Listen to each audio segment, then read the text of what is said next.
Malachie. Malachie, c'est avant Matthieu. Hein. C'est le dernier livre de l'Ancien Testament. Nous allons partager Malachie. Malachie chapitre 1.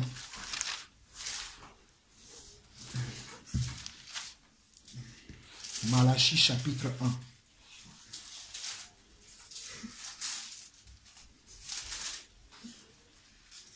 1. Nous allons lire du verset 6 jusqu'au verset 14. Malachie chapitre 1. Du verset 6 au verset 14.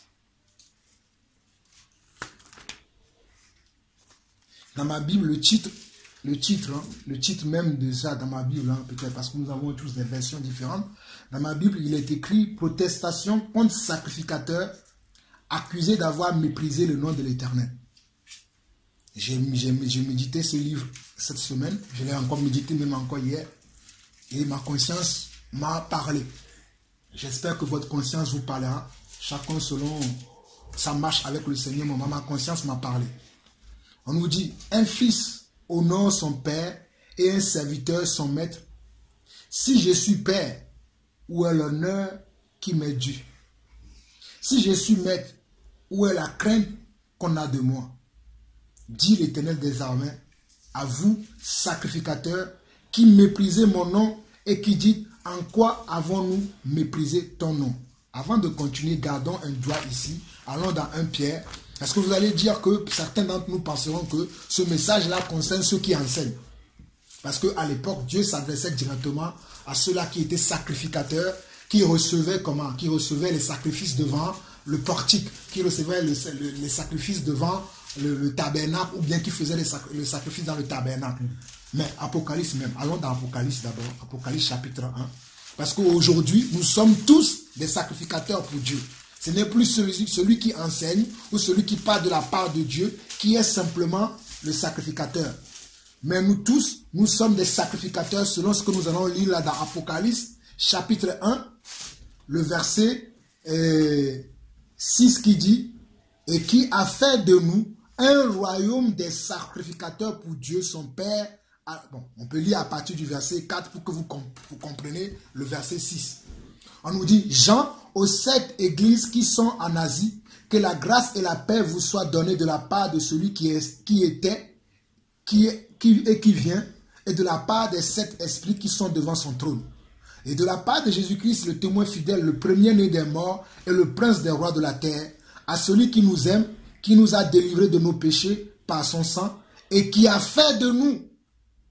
Et qui a fait de qui? De nous, qu'il a délivrés par quoi? Par son sang. C'est lui qui nous a délivrés de notre ancienne vie, de ma vie d'impudicité, de ma vie d'adultère, de ma vie de menteur, de fornicateur, de tout ça. C'est lui qui m'a délivré au travers de quoi? Au travers de son sang. Et il a fait de moi comment maintenant? Un royaume de quoi? De sacrificateurs. Donc nous sommes tous ici des comment? Des sacrificateurs. Donc il a fait de nous un royaume de sacrificateurs pour Dieu son Père. À lui soit la gloire et la puissance au siècle des siècles. Amen. Donc, on ne va plus lire 1 Pierre. Normalement, dans 1 Pierre chapitre 2, on parle aussi de ça. Mais on ne va plus le lire, on revient parce que je ne vais pas perdre tout le temps sur cette petite exhortation. On nous dit, je vais recommencer à partir du verset 6 de Malachie 1. On dit, un fils honore son père et un serviteur son maître.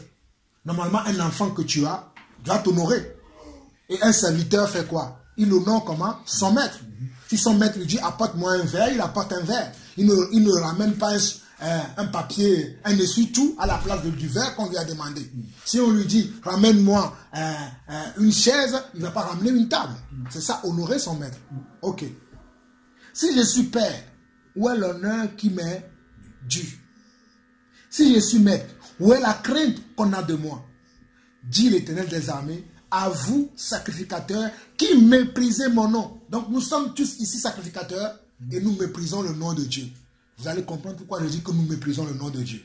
Et qui dit, en quoi avons-nous méprisé ton nom? Parce que beaucoup d'entre nous méprisons le nom de Dieu et nous nous demandons, ben, de toute façon je prie tous les jours, de toute façon je jeûne, de toute façon je donne, de toute façon je soutiens mes frères et sœurs, mais je ne méprise pas Dieu.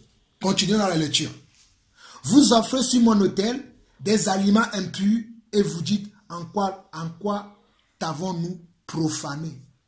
Vous offrez sur mon autel des aliments impurs et vous dites en quoi t'avons-nous profané? C'est en disant la table de l'Éternel est méprisable. Comment on peut venir à l'autel de Dieu et on va venir avec comment? Des aliments impurs.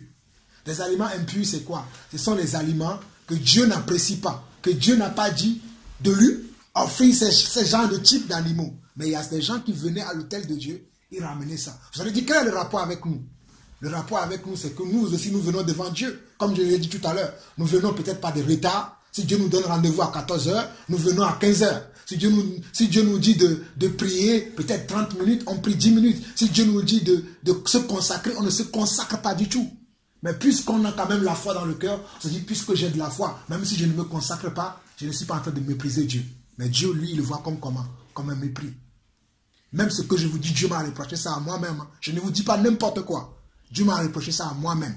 On nous dit, vous offrez sur mon autel des aliments impurs et vous dites, en quoi t'avons-nous profané?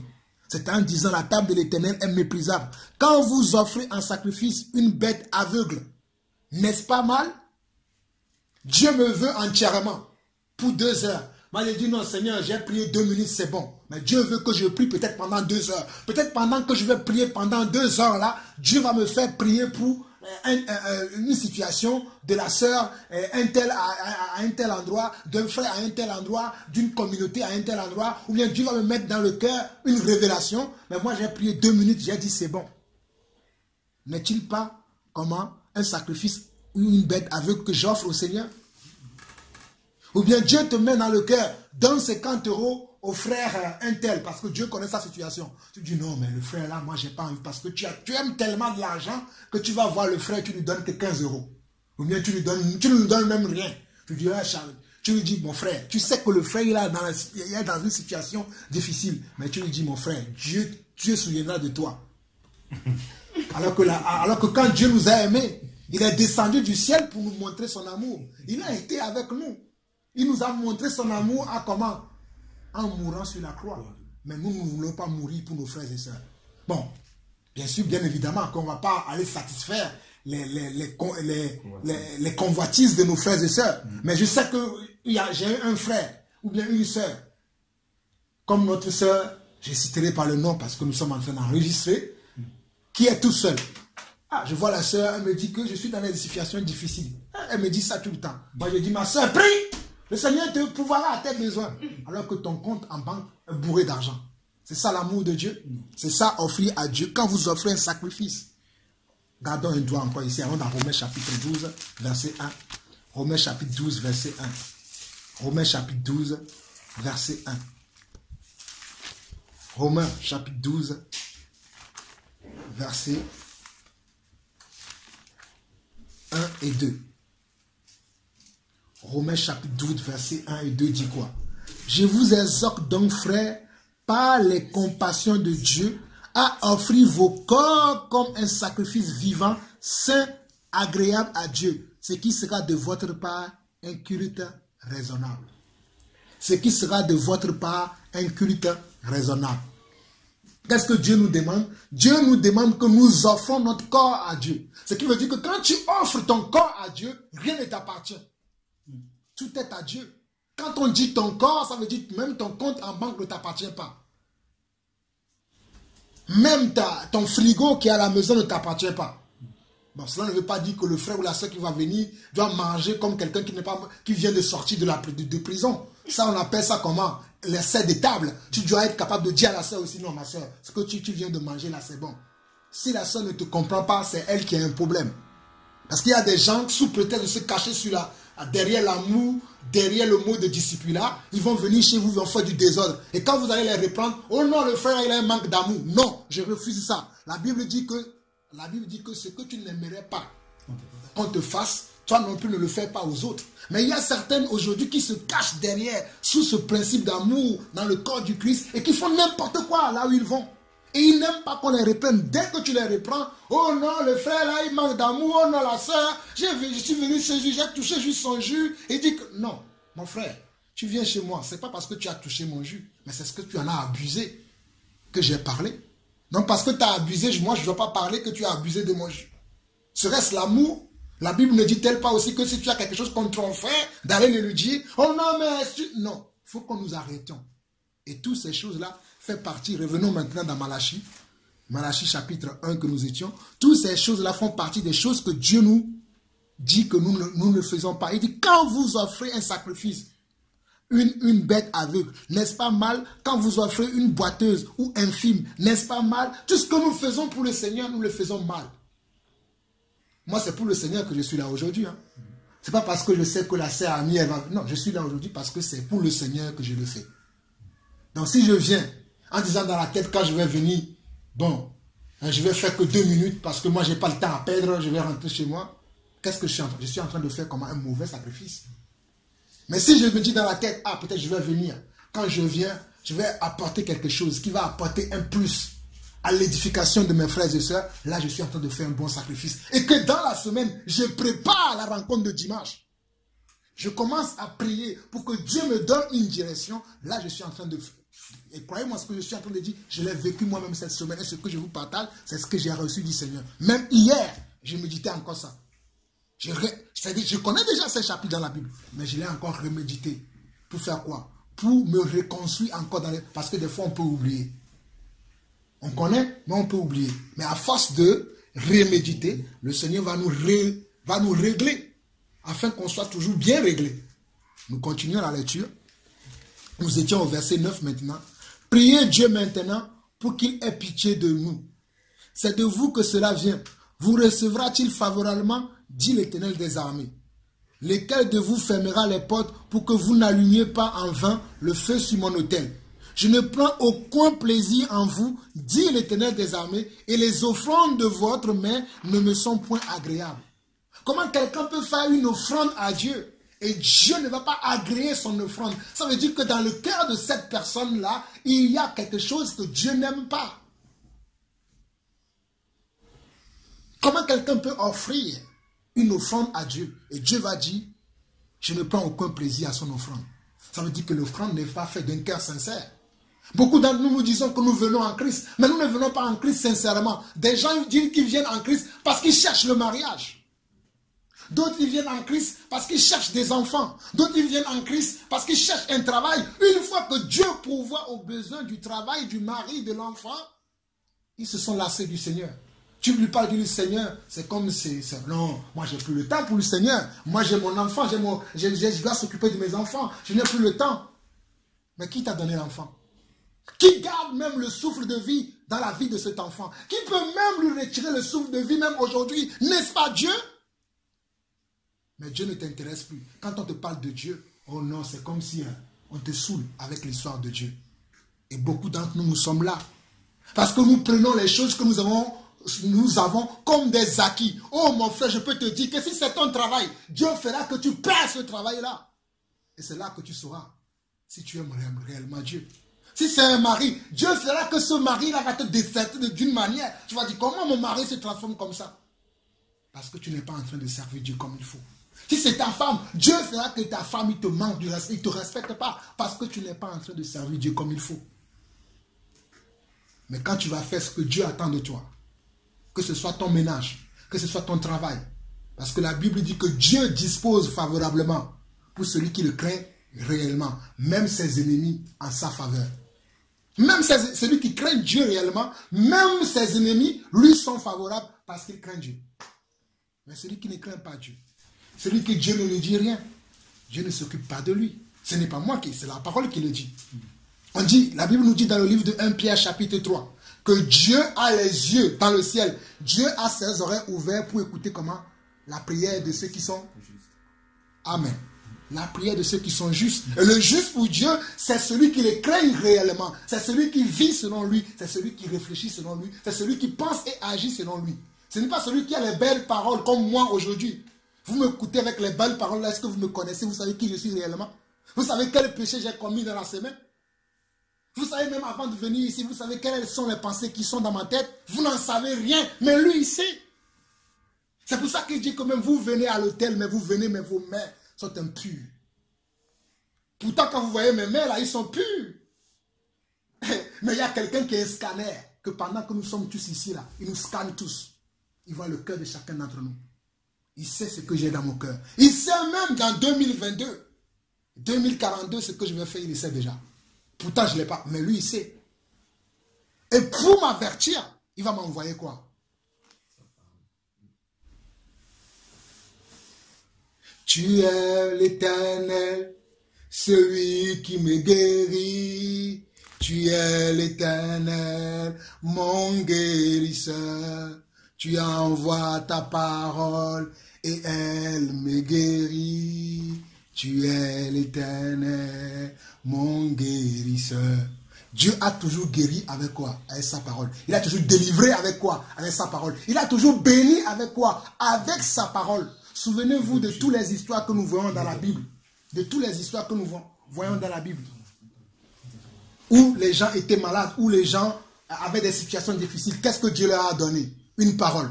Je vois un homme qui s'appelle Pierre, qui a pêché toute la nuit. Un professionnel de la pêche qui s'appelle Pierre, il a pêché toute la nuit. Pas un seul poisson, ni même une petite grenouille n'est rentrée dans son filet. Mais Jésus lui a dit, jette le filet de ce côté-là. Il a dit, sur ta parole, je vais jeter le filet. Et quand il a jeté, vous connaissez la suite de l'histoire. Alors, que faisons-nous? Continuez la lecture. Nous étions au verset 11. Car depuis le lever du soleil jusqu'à son couchant, mon nom est grand parmi les nations. Mes frères, oh, il y a des gens qui pensent que c'est eux qui vont faire que le nom de Dieu sera grand. Le nom de Dieu est déjà grand parce qu'on l'appelle l'Éternel des armées. On l'appelle le Dieu tout-puissant. Son nom est déjà grand. Ce n'est pas parce que toi, tu vas faire un tel acte ou tu vas faire une telle chose que son nom va devenir grand. Non. Ce n'est pas à cause de toi que le nom de Dieu va devenir grand parce qu'il est déjà grand. Mais à cause de tes actions que toi tu vas poser, son nom sera comment? Craint. Ce n'est pas qu'il va devenir grand, mais à cause de ce que toi tu vas faire, on va commencer à craindre ce Dieu-là. Et Dieu attend de nous qu'à cause de nous, que ces gens qui ne croient pas qu'ils puissent le craindre. Mais s'il n'y a pas assez de crainte de Dieu aujourd'hui, c'est à cause de notre faute. Parce que nous qui le connaissons, nous ne le craignons pas. Pourquoi les païens ils vont le faire? Puisque nous qui sommes censés être la lumière du monde, nous sommes l'embrouille du monde aujourd'hui. Nous qui sommes censés être le sel de la terre, nous sommes devenus comment? Le poison de la terre aujourd'hui. Comment est-ce que les autres vont venir à Christ? Aucun amour, aucun respect, aucune crainte pour Dieu, aucune consécration. Mais on est là, oui, je suis chrétien. Non, mais je suis disciple. Non, le disciple, il est comme son maître. Il fait comme son maître, il agit comme son maître. Nous continuons, nous sommes au verset 11. Car depuis le lever du soleil jusqu'au couchant, mon nom est grand parmi les nations. Et en tout lieu où on brûle de l'encens, en l'honneur de mon nom, et l'on présente des offrandes pures, car mon nom est grand parmi les nations. Donc là où on doit présenter les offrandes, que les offrandes soient comment? Pures. Lisons encore. La foi vient de ce qu'on entend, et ce qu'on entend vient de la parole. Il dit, car depuis le lever du soleil jusqu'à son couchant, mon nom est grand parmi les nations. Et en tout lieu, on brûle de l'encens en l'honneur de mon nom, et l'on présente des offrandes pures, car grand est mon nom parmi les nations. Dit l'Éternel des armées. Mais vous qui, nous qui sommes les sacrificateurs, selon Apocalypse 1, verset 6, nous sommes des sacrificateurs, mais nous, vous le profanez. Nous le profanons en faisant quoi? En faisant tous les exemples que je viens de citer tout à l'heure. Beaucoup ne se reposent même pas sur le Seigneur. Ils se reposent sur leurs connexions qu'ils ont dans le monde. Ils se reposent sur leurs amis. Ils se reposent sur leurs parents païens. Moi, j'ai des parents, j'ai des amis, mais je ne me repose pas sur eux. Je me repose sur le Seigneur. Et jusqu'aujourd'hui, c'est le Seigneur qui m'a toujours aidé et qui m'aidera encore. Je ne me repose pas sur les connexions que j'ai dans le monde. Non, j'ai des connexions dans le monde, mais je veux leur transmettre la foi que j'ai. Mais ce n'est pas en eux que je me repose. Mais je vois beaucoup de chrétiens aujourd'hui sont perdus. Quand ils cherchent des solutions, ils vont voir les païens. Je ne dis pas qu'on ne doit pas parler avec les païens, qu'on ne doit même pas leur demander quoi que ce soit. Mais nous devons nous reposer sur le Seigneur. Car la Bible dit que celui qui se repose sur le Seigneur, il a quoi? Amen. Il est à l'ombre Le frère vient de le dire, il est à l'ombre du Tout-Puissant. Et moi, je veux être à l'ombre du Tout-Puissant. Mais je ne veux pas être à l'ombre des tous ces petits puissants-là que nous voyons dans le monde. Mais moi, je veux être à l'ombre du Tout-Puissant, de l'Éternel des armées. Alléluia. Il dit, verset 12, mais vous le profanez en disant la table de l'Éternel est souillée. Est-ce qu'elle rapporte un aliment méprisable? Vous dites qu'elle fatigue et vous le dédaignez, dit l'Éternel des armées. C'est ce que nous faisons. Vous dites que nous disons souvent. Peut-être nous ne le disons pas comme ça avec notre bouche. Hein, mais notre action, nos actions le montrent que nous disons que Dieu fatigue. Parce que Dieu te demande de te consacrer plus. Dieu te demande de prier plus. Dieu te demande de donner plus. Dieu te demande d'avoir plus d'attention pour ta femme, pour ton mari, pour tes enfants, pour tes frères et sœurs. Mais toi tu dis non, mais c'est qui m'appelle? C'est encore Pierre-Yves. Oh non, j'en ai marre. C'est ça. C'est que Dieu nous reproche. Parce que la Bible dit aussi, supportez-vous les uns les autres. Mais ce n'est pas pour autant que quand je supporte, je dois dire aussi aux frères, travaille, parce que moi je ne suis pas là tout le temps pour te supporter. Parce que je suis un homme, je peux tomber. Mais si tu travailles et que nous tous, nous sommes au même niveau de foi, nous comprenons la même chose, nous allons avancer. Parce qu'il y en a aussi des frères, quand tu leur dis, non mais toi tu me parles toujours de la même chose, peut-être ils vont dire, ben lui je ne vais plus lui parler parce qu'à chaque fois que je lui dis, ne fais rien pour moi. Mais attendez, si le frère il t'a déjà dit 2, 3 fois, 4 fois, 5 fois, le but, ce n'est pas qu'on soit là tout le temps de te dire, bon frère, si tu veux prier, prie comme ça. Non, chacun doit être capable de savoir ce qu'il doit faire dans le Seigneur. Quand je me suis levé ce matin, je n'ai pas entendu que quelqu'un me dise, lave tes enfants. Je sais que ce sont mes enfants. Je dois m'en occuper. C'était comment? Instinctivement, je l'ai fait. Donc, en tant qu'enfant de Dieu, il y a des choses qui doivent être instinctives dans notre esprit. Si nous avons reçu véritablement le Saint-Esprit, les choses de Dieu doivent se faire instinctivement. Parce que nous sommes conduits par comment? Par l'Esprit. Mais si cela ne se fait pas, ça veut dire que nous avons un problème. Nous avons un manque de consécration. Ou bien, comme il le dit ici, nous venons avec les miettes devant le Seigneur, alors que Dieu veut le meilleur. Verset 13. Vous dites quelle fatigue et vous le dédaignez, dit l'Éternel des armées. Et cependant, vous amenez ce qui est dérobé. Cependant, vous amenez devant Dieu ce qui est dérobé, boiteux ou infime. Et ce sont les offrandes que vous faites. Beaucoup d'entre nous, nous offrons à Dieu des prières dérobées. Ben, il va prier. Ah, parce qu'il a entendu Jean-Paul prier comme ça, moi aussi je vais prier comme lui. Il faut que la prière vienne vraiment de ton propre cœur. Ne prie pas comme Jean-Paul parce que Jean-Paul a prié. Parce que ce que Jean-Paul a dit, peut-être ça vient vraiment de ses entrailles. Toi aussi, prie selon ton cœur. Dis, un jour on était dans une réunion, j'ai vu une sœur qui a fait une prière, ça m'a touché. Mais je n'ai pas prié comme elle. Je suis rentré à l'intérieur de moi-même pour dire, ah, il faut que moi aussi j'arrive à dire la vérité au Seigneur, même si j'ai des frères autour de moi. Des fois, il y a des gens, quand ils veulent prier, comme ils voient des frères ou des sœurs autour d'eux, ils ne prient pas sincèrement. Seigneur, merci pour la vie, amen. Non, Seigneur, pardonne-moi parce que hier j'ai forniqué. Même s'il y a une sœur qui va me dire après, je pensais que Jean-Paul il ne fornique pas, je m'en fous de ce que la sœur pense. Moi, je dois demander pardon à Dieu, je dois être en accord avec Dieu, je prie sincèrement selon ce qui est dans mon cœur. Bon, c'est un exemple, hein? Mais on voit que beaucoup d'entre nous, nous dérobons, nous sommes infimes, et nous venons devant le Seigneur, nous amenons ces choses infimes, ou les choses que nous avons dérobées, les choses boiteuses, nous voulons donner au Seigneur. Parce que ici, le sacrifice est représenté par l'animal. Mais aujourd'hui, le sacrifice n'est plus représenté par l'animal, mais c'est représenté par notre propre vie. Parce qu'à l'époque des sacrificateurs, ce sont les animaux qu'on offrait qui étaient soit dérobés, qui étaient soit boiteux, ou qui étaient soit infirmes. Mais aujourd'hui, c'est notre vie. Parce que Dieu a fait de nous un royaume de rois et de sacrificateurs pour lui. Et nous, les sacrificateurs, nous sommes comment? Boiteux. Boiteux comment? Boiteux, ça veut dire que tu as un cœur qui te dit suis Dieu, un autre cœur qui te dit suis Satan. Donc tu as 2 jours dans la semaine où tu es avec Dieu, 3 jours tu es avec Satan. Que cela ne soit plus ainsi. Ou bien tu es avec Dieu 3 jours dans la semaine et tu es avec Satan 4 jours. Tu es boiteux, tu es infirme. Tu n'es pas comment à 100% avec Dieu. Mes frères, je ne suis pas en train de condamner quelqu'un ici. Moi-même qui vous parle, Dieu m'est témoin que je me suis retrouvé là-dedans. En tout cas, si quelqu'un pense que je suis venu pointer du doigt à quelqu'un, malheur à moi parce que Jésus dira, toi qui pointes du doigt ton frère, regarde, quand tu pointes du doigt ton frère comme ça, il y a 3 autres doigts qui te regardent. Je vous parle, mais je me parle à moi-même. Et Dieu m'est témoin, je me parle à moi-même. Et ce sont les offrandes que vous faites. Comme je l'ai dit, beaucoup d'entre nous faisons les offrandes. Et ça fait des mois que ça dure. Et Dieu nous parle déjà. Hein? Arrête de m'offrir des offrandes comme ça. Mais toi, tu traînes toujours. Oh Seigneur, j'ai le temps.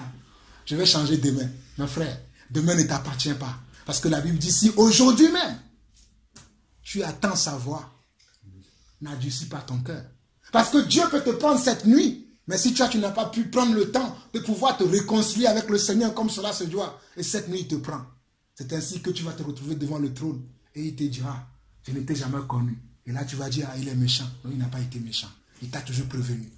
Et Dieu fait de telle en sorte que, c'est avant que je me doutais, je me dis, Seigneur, avant que quelqu'un ne meure, peut-être tu n'as pas fait ton travail. Mais Dieu m'a montré par la parole qu'avant que quelqu'un ne meure, Dieu lui donne toujours, même avant même que la personne donne son dernier souffle, Dieu lui donne toujours la chance de pouvoir savoir qu'il y a un Dieu qui peut lui pardonner. Mais c'est généralement les gens eux-mêmes qui tournent le dos à Dieu. Mais Dieu, il ne nous a jamais, il le dit dans la parole, Dieu ne se renie pas, mais c'est nous qui le renions. Dieu ne nous tourne pas le dos. Même quand nous le tournons le dos, il vient toujours nous chercher. La preuve, il me cherche en me faisant comprendre ces choses-là pour que je tourne le dos à tout ce qui est contre lui pour venir à lui. Mais est-ce que j'aurai le temps suffisamment pour pouvoir me consacrer à lui, ou je resterai toujours dans les choses dans lesquelles je suis et que Dieu me dit non, sors de ça, laisse ça, laisse tomber ça, va dans telle direction, va faire ça. Et moi je suis toujours là où non, je vais faire parce que je me plais à faire ces choses. Non, le truc, c'est pas de se plaire dans ce qu'on fait, mais il faut qu'on soit sûr que ce qu'on fait, ça plaît à Dieu. Il faut que tout ce qu'on fait, ça soit agréable à Dieu. C'est pour ça que dans Romains chapitre 12, verset 2, on va nous dire que ne vous conformez pas au siècle présent, mais soyez transformés par le renouvellement de votre intelligence, afin de discerner ce qui est bon, parfait et agréable. Ok, nous allons finir, parce que je vais arrêter au verset 14, comme je vous l'ai dit. Puis-je les agréer de vos mains? Nous sommes dans la deuxième partie du verset 13. Hein, parce que nous avons lu tout à l'heure, vous dites quelle fatigue et vous le dédaignez, dit l'Éternel des armées, et cependant vous amenez ce qui est de rebeu, boiteux ou infime, et ce sont les offrandes que vous faites. Puis-je les agréer de vos mains, dit l'Éternel. Maudit soit le trompeur qui a dans son troupeau un mâle et qui voue et sacrifie au Seigneur une bête chétive. Regardez, on dit maudit soit le trompeur. Le trompeur, c'est qui? C'est celui qui a dans son troupeau un mâle et qui voue et sacrifie au Seigneur une bête chétive. Parce qu'à l'époque, tu devais donner le meilleur de tes troupeaux. Et le meilleur, mais simplement le meilleur, mais un mâle que tu devais donner à l'Éternel. Mais il y en avait des gens qui venaient, pas avec un mâle, et ils venaient même avec un bête qui est comment? Qui est chétive. Et c'est ce que nous faisons aujourd'hui. Nous venons devant le Seigneur, même le soir, nous voulons prier. Seigneur, moi j'ai déjà sommeil. Merci Seigneur, amen. Et tu te couches. C'est pas mauvais, c'est bien. Mais tu peux faire plus que ça. Tu peux faire mieux que ça. Oh Seigneur, merci. Cette journée, tu m'as béni, tu m'as gardé. Tu as permis que moi et mes enfants, nous puissions manger à notre faim et à notre soif. Nous puissions, oh Seigneur, tu nous as protégés. Tous les sorties que nous avons faites, tu as été avec nous. Merci encore pour les anges qui sont là ce soir, qui vont nous garder. Gloire à toi Seigneur, au nom de Jésus, amen. C'est un exemple. Peut-être tu vas dire merci. C'est ce que Dieu t'a mis en ton cœur. Il agréera aussi. Ce n'est pas parce que ce n'est pas la longueur de la prière, le temps de la prière qui compte, mais l'attitude de ton cœur. Si c'est parce que tu dis que oh, de toute façon Dieu me protège, bon voilà, je n'ai pas besoin de prier. C'est pour ça que je dis, ce n'est pas la longueur de la prière, les belles phrases. Non, non et non, mais c'est l'attitude, le comportement de ton cœur. Parce que je connais dans la Bible, il y a un homme. Ça c'est le Seigneur Jésus-Christ qui lui a dit. Vous savez que dans un temple, il y avait deux hommes qui priaient. Je ne suis pas en train de nous envoyer à faire des œuvres charnelles, être là, je fais, je produis. Parce qu'il y a aussi une tendance aujourd'hui qui est dans le corps du Christ. Permettez-moi de le dire aussi parce que c'est le Seigneur qui me conduit. C'est brandir ses œuvres devant les autres frères pour dire c'est moi qui fais, vous ne faites rien. Mes frères, si c'est ce que le diable est en train de vous dire en ce moment, ma pensée n'est même pas là, mes frères. Et je chasse ces pensées de vos cœurs dans le nom de Jésus-Christ. Ce n'est pas pour vous dire que moi je fais, vous ne faites. Non, ce n'est pas ça et d'ailleurs je ne fais rien. Mais je sais qu'il y a cette pensée dans le corps du Christ aujourd'hui pour montrer aux autres. Nous faisons. Ils sont là à faire des vidéos de temps en temps, reproduire des vidéos, faire des choses, ou bien parler de telles choses. Ce n'est pas à ça que je suis en train de vous parler. Je suis en train de nous parler sérieusement, mes frères. Que le Saint-Esprit, qui est le maître de l'Église, pour vous faire comprendre quelle est vraiment ma pensée, pourquoi je partage ça avec vous. C'est ce que je vous dis. Et dans ce temple-là, il y avait deux personnes qui priaient. L'un disait, oh Seigneur, béni sois-tu. Je donne ma dîme tous les jours. Je donne les offrandes aux pauvres tous les jours. Je ouvre ma maison à tous les hommes tous les jours. Je fais ceci tous les jours. Il était en train de vanter tout ce qu'il faisait. Et le pauvre pécheur qui était à côté, lui disait, Seigneur, sois patient envers moi, car je sais que je suis un pauvre pécheur. Deux phrases. L'autre, je ne sais pas combien de phrases sa prière a fait, mais à qui Dieu, selon qui Dieu a apprécié, c'est lui qui a reconnu son état de pécheur. Et croyez-moi, moi je suis pécheur aujourd'hui. Je ne dis pas ça pour me minimiser. Vraiment, je suis pécheur parce que je sais moi-même tout ce dont j'ai fait ces derniers temps, je suis conscient de cela. Je suis un pécheur et j'ai besoin que Dieu soit patient avec moi. J'ai besoin que Dieu soit encore patient avec moi parce que j'ai envie. Mais je ne sais pas ce qui me bloque.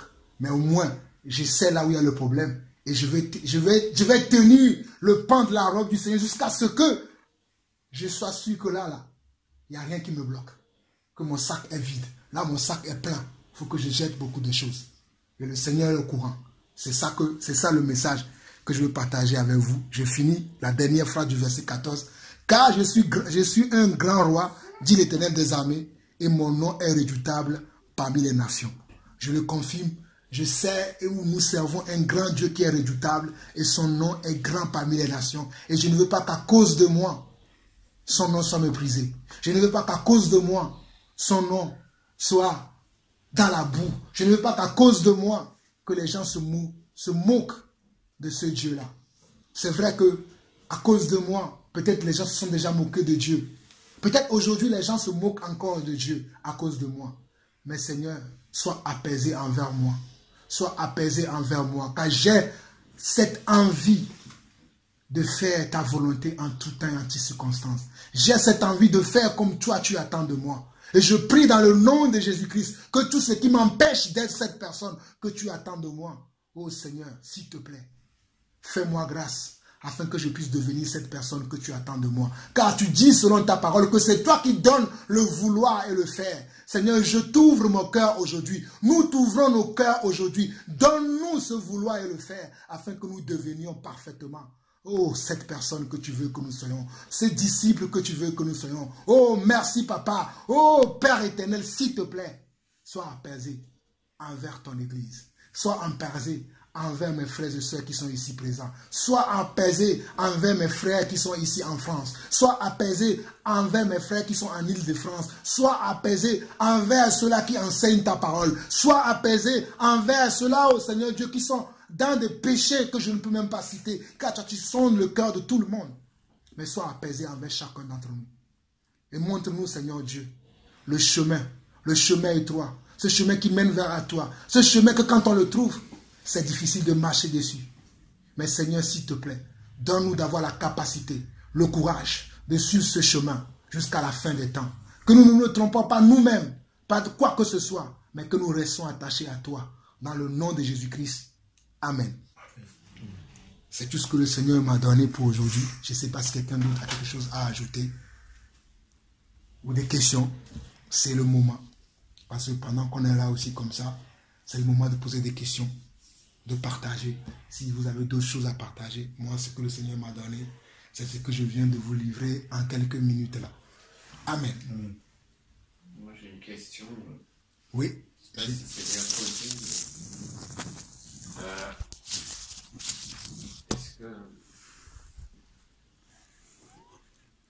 Est-ce que la nouvelle naissance et le baptême selon le Saint-Esprit, c'est la même chose? Et si c'est pas la même chose, est-ce qu'en général, c'est des choses qui arrivent quand même souvent en même temps? Ou est-ce que ça peut être souvent pas au même moment? Et bon, il y a des gens, je connais une sœur en particulier qui est tout le temps dans ces questions-là. J'ai pas reçu le Saint-Esprit parce que je parle pas en langue, tout ça. Mais j'ai cru remarquer des choses dans la Bible. Enfin, le silence de l'écriture dans certaines conversions, est-ce que ça signifie qu'ils n'ont pas parlé en langue? Par exemple, même Paul, il n'y a pas marqué lors de sa conversion qu'il a parlé en langue. Il y a aussi Joël Philippe qui n'a pas parlé en langue. Enfin, il y en a plusieurs. Donc, voilà, c'est un peu ça ma question. Ok, c'est une très belle question. Une question qui va beaucoup nous éclairer. Mais moi, encore, hein, je ne suis qu'un homme, je ne connais pas tout, je ne sais pas tout, je ne peux pas te dire que je sais tout. Mais je vais te répondre selon ce que je sais, selon ce que je connais, selon ce que Dieu m'a fait la grâce de connaître. Mais je prie que le Seigneur lui-même t'éclaire, parce qu'il n'y a que lui-même qui peut t'éclairer. Mais quand on regarde dans Actes chapitre 1, Actes chapitre plutôt 2, où le Seigneur dit comment les choses vont se faire avec lui. Actes chapitre 2, on peut lire à partir du verset 38. Actes chapitre 2, à partir du verset 38.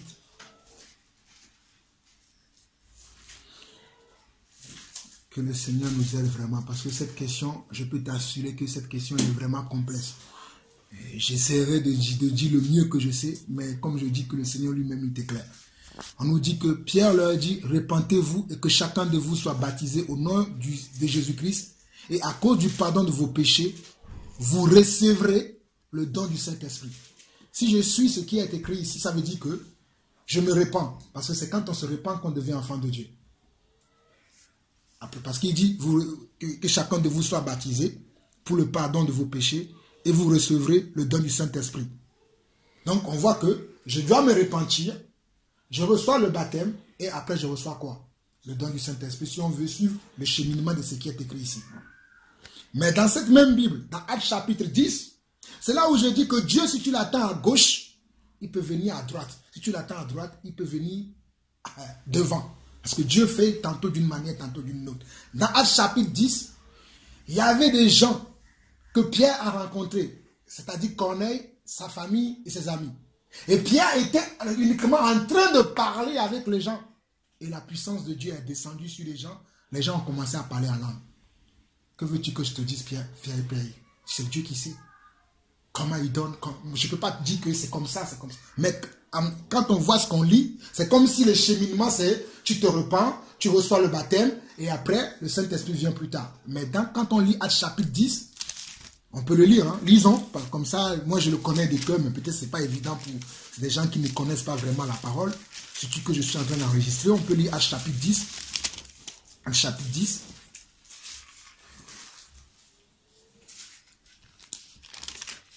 Je ne vais pas tout lire tout, hein. Je vais prendre quelques passages. Après, si vous voulez, vous-même, vous prenez le temps dans la semaine pour relire ces passages-là. Peut-être Dieu pourra répondre à cette question aussi qui est un peu complexe, comme je le dis. Dans Actes chapitre 10, je vais lire le premier verset, après je vais sauter des versets. Il y avait à Césarée un homme nommé Corneille, centenier dans la couronne dite italienne. Cet homme était pieux et craignait Dieu avec toute sa maison. Il faisait beaucoup de monde au peuple et priait Dieu continuellement. Vers la 9e heure du jour, il vit clairement dans une vision un ange de Dieu qui entra chez lui et qui lui dit « Corneille ». Les regards fixés sur lui et saisi d'effroi, il répondit « Qu'est-ce, Seigneur ?» Et l'ange lui dit « Tes prières et tes aumônes sont montées devant Dieu et il s'en est souvenu. Envoie maintenant des hommes à Joppé et fais venir Simon, surnommé Pierre. » Je saute, hein. Après vous lirez vous-même pour voir ce qui s'est passé. Verset 23. Bon, verset 24 même. Ils arrivaient à Césarée le jour suivant. Corneille les entendait et avait invité ses parents et ses amis intimes. Lorsque Pierre entra, Corneille qui était allé au-devant de lui tomba à ses pieds et se prosterna. Mais Pierre le releva en disant « Lève-toi, moi aussi je suis un homme. » D'ailleurs, je n'ai pas lu la parole tout à l'heure, mais je vous parlais de ça. Qu'il y a des gens qui pensent que, comme nous parlons la parole de Dieu, c'est nous qui sommes devenus Dieu. Voici ce que je l'ai dit, je l'ai appris chez Pierre, je l'ai appris chez Paul. Parce que je suis un homme qui a encore des faiblesses. Celui qui, Pierre, qui parle là, il a régné Jésus 3 fois. Donc je suis un homme qui a encore des faiblesses. Ceux qui pensent, surtout vous qui nous suivez sur Internet, parce que je suis en train d'enregistrer, qui pensez que nous sommes des super dieux, moi Jean-Paul Laosol, j'ai dit que je ne suis pas un super Dieu, mais que je sais un super Dieu. Mais moi je ne suis pas super Dieu. Ok, je ferme cette petite parenthèse. Verset 27. Et en conversant avec lui, il entra et trouva beaucoup de personnes réunies. Vous savez l'heure, dit-il, qui est défendu à un juif de se livrer avec un étranger ou entrer chez lui. Mais Dieu m'a appris à ne regarder aucun homme comme souillé et impur. C'est pourquoi je n'ai pas eu d'objection à venir, puisque vous m'avez appelé. Je vous demande donc pour quel motif vous m'avez envoyé chercher.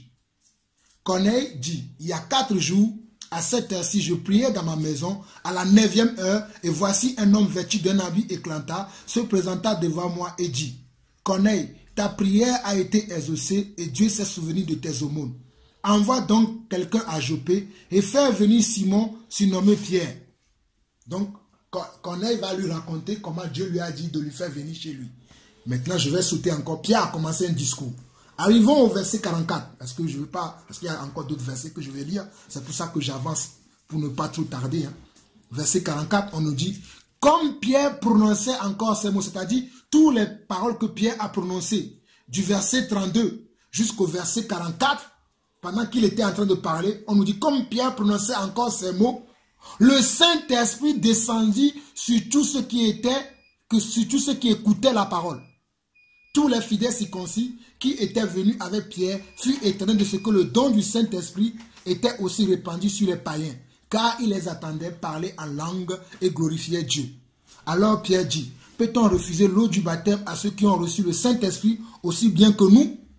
Et il ordonna qu'ils soient baptisés au nom du Seigneur. Sur quoi il le priait de rester quelques jours auprès d'eux. Si je lis ça, et je vais lire Acte 2, je vais dire qu'il y a une contradiction. Parce que dans Acte 2, le verset 38, on nous dit que vous soyez repentis, que vous reprenez, vous recevez le baptême et qu'après vous recevez le don du Saint-Esprit. Mais ici, je ne sais même pas à quel moment ces gens-là, lorsqu'ils écoutaient la parole, ils se sont repentis.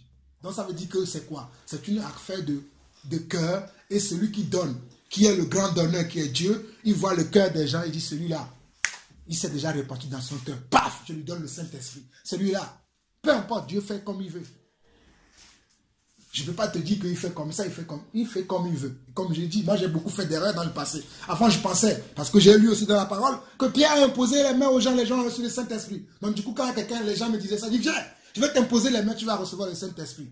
J'ai fait ça plusieurs fois, ça n'a pas marché. Je ne vais pas vous mentir, mes frères.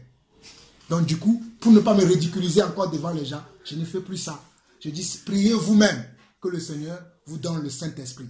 Je vous dis ça avec un cœur sincère. J'ai fait ça déjà. Dommage, la sœur Ethan n'est pas là. C'est la dernière sœur sur qui j'ai fait ça. Et que Dieu m'a appris, c'est avec la sœur Ethan. Je continue tous les jours, même à chaque fois qu'on finissait le culte. Comme elle me parlait, je dis, viens, on priait, je gémissais, oui, reçois le Saint-Esprit. Ah, ma femme, elle rigole même. Elle est là dans la cuisine, elle rigole. Reçois le Saint-Esprit, allez, reçois. Je faisais toutes les prières. Rien, mon frère. Rien ne se passait. Donc j'ai compris que, Jean-Paul, ce n'est pas toi qui donnes le Saint-Esprit. C'est le grand donneur. Je prie plutôt que Dieu puisse accorder le Saint-Esprit à ceux qui le lui demandent. Moi, c'est ce que je fais maintenant. Mais je ne joue plus l'homme le super spirituel que je vois. Certains ont une facilité à faire. Viens, moi, gloire à Dieu. Je ne dis pas, peut-être moi, je n'ai pas reçu. Mais eux, ils ont reçu cette capacité. Que chacun fait selon ce qu'il a reçu. Mais moi, de vous à moi, ce que j'ai reçu, c'est ce que je vous donne. Et un dernier verset par rapport à ça encore, et je vais m'arrêter sur ce verset, parce qu'il y en a plein, mais je vais prendre encore un dernier verset, Jean, chapitre 20, où on voit le Seigneur Jésus lui-même qui prie pour les apôtres, qui leur dit recevez le Saint-Esprit, mais on ne les a pas vus prier en langue. Donc, dans le verset, en l'occurrence que je vais lire, on ne les a pas vus comme on voit aujourd'hui les gens faire prier, on ne les voit pas.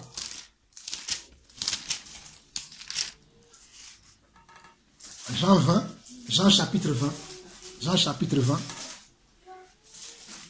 On peut lire à partir du verset 19. Jean chapitre 20 à partir du verset 19. On nous dit, le soir de ce jour qui était le premier de la semaine, les portes du lieu où se trouvaient les disciples étant fermées à cause de la crainte qu'ils avaient des Juifs, Jésus vint, se présenta au milieu d'eux et leur dit, la paix soit avec vous. Et quand il lui dit cela, il leur montra ses mains et son côté. Les disciples furent dans la joie en voyant le Seigneur. Jésus leur dit de nouveau, la paix soit avec vous, comme le Père m'a envoyé, moi aussi je vous envoie. Après ces paroles, après ces paroles, il souffla sur eux, il souffla sur eux, il souffla sur eux et leur dit, recevez le Saint-Esprit, recevez le Saint-Esprit. Mais est-ce qu'on a vu qu'après, quand il a dit ça, c'est pas écrit, parce qu'on n'a pas de détails. Donc mais je ne vois pas que c'est écrit. Toi-même, tu as dit le cas de l'apôtre Paul, qui se trouve dans Acte 9, que si vous avez l'occasion, vous-même vous lirez, mais on ne voit pas non plus qu'il a prié en langue. Le seul cas où on voit dans la Bible où l'apôtre Paul a prié pour les gens qui ont reçu en même temps la prière en langue, c'était le cas des disciples qu'il a trouvés qui ont été baptisés du baptême de Jean, et après qu'il les a baptisés et il leur a imposé les mains et sur le coup, ils ont reçu le Saint-Esprit. C'est le seul cas que moi j'ai vu dans la Bible, et comme j'étais immature dans la Bible, j'ai vu que c'est écrit, donc automatiquement ça doit se passer aussi comme ça avec moi. C'est pour ça que quand les gens venaient et me disaient que je n'ai pas prié en langue, moi je disais aussi, viens, je vais prier pour toi. Des fois ça marchait et des fois ça ne marchait pas. Mais à un moment donné, je suis resté dans un temps où ça ne marchait même plus du tout. Donc je me suis remis en question. Je dis, peut-être Pierre a fait comme ça. Parce que c'est le Saint-Esprit qui l'a poussé ce jour-là. Parce que le Saint a fait comme ça. Moi, je lis dans la Bible, il est fait comme ça. Si je ne suis pas poussé par le Saint-Esprit, je vais imposer les mains, ce sera les mains vides que je vais imposer. Ce sera une main sans onction que je vais imposer. Ce serait quelque chose que Dieu ne m'a pas recommandé de faire. Il y a aussi le cas de Actes chapitre 8, où on voit Philippe qui était venu, qui avait fait beaucoup de miracles, qui avait fait que beaucoup de gens étaient convertis, dans Actes chapitre 8. Mais ils attendaient que Jean et Pierre viennent, et c'est quand Jean et Pierre sont venus, ils ont imposé les mains à des disciples à ce moment-là, que les disciples ont reçu. Donc, il faut dire que dans le Seigneur, il y a certains qui ont cette grâce, que eux, quand ils sont là, il y a des choses qui peuvent se passer. Moi, je n'ai pas encore cette grâce-là. Il y a des choses que je peux faire, il y a des choses que je ne peux pas faire. Humblement, je m'arrête là. Amen. Et puis encore,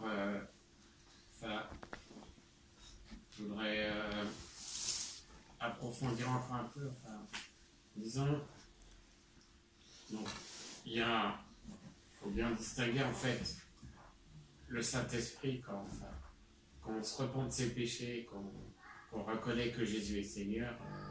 Voilà, on a le Saint-Esprit quand même qui vient habiter en nous, parce qu'il y a marqué que une personne citée par l'Esprit de Christ, personne ne peut dire que Jésus est Seigneur si ce n'est par le Saint-Esprit.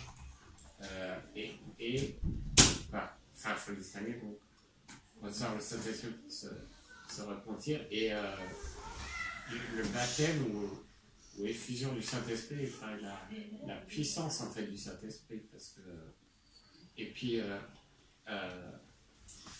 voilà, j'ai l'impression qu'il y a des gens, notamment la sœur dont je parle, j'ai l'impression que c'est son cas. On dirait que, par exemple, c'est une sœur qui voit que dans sa vie, elle n'a pas de puissance, ça va pas,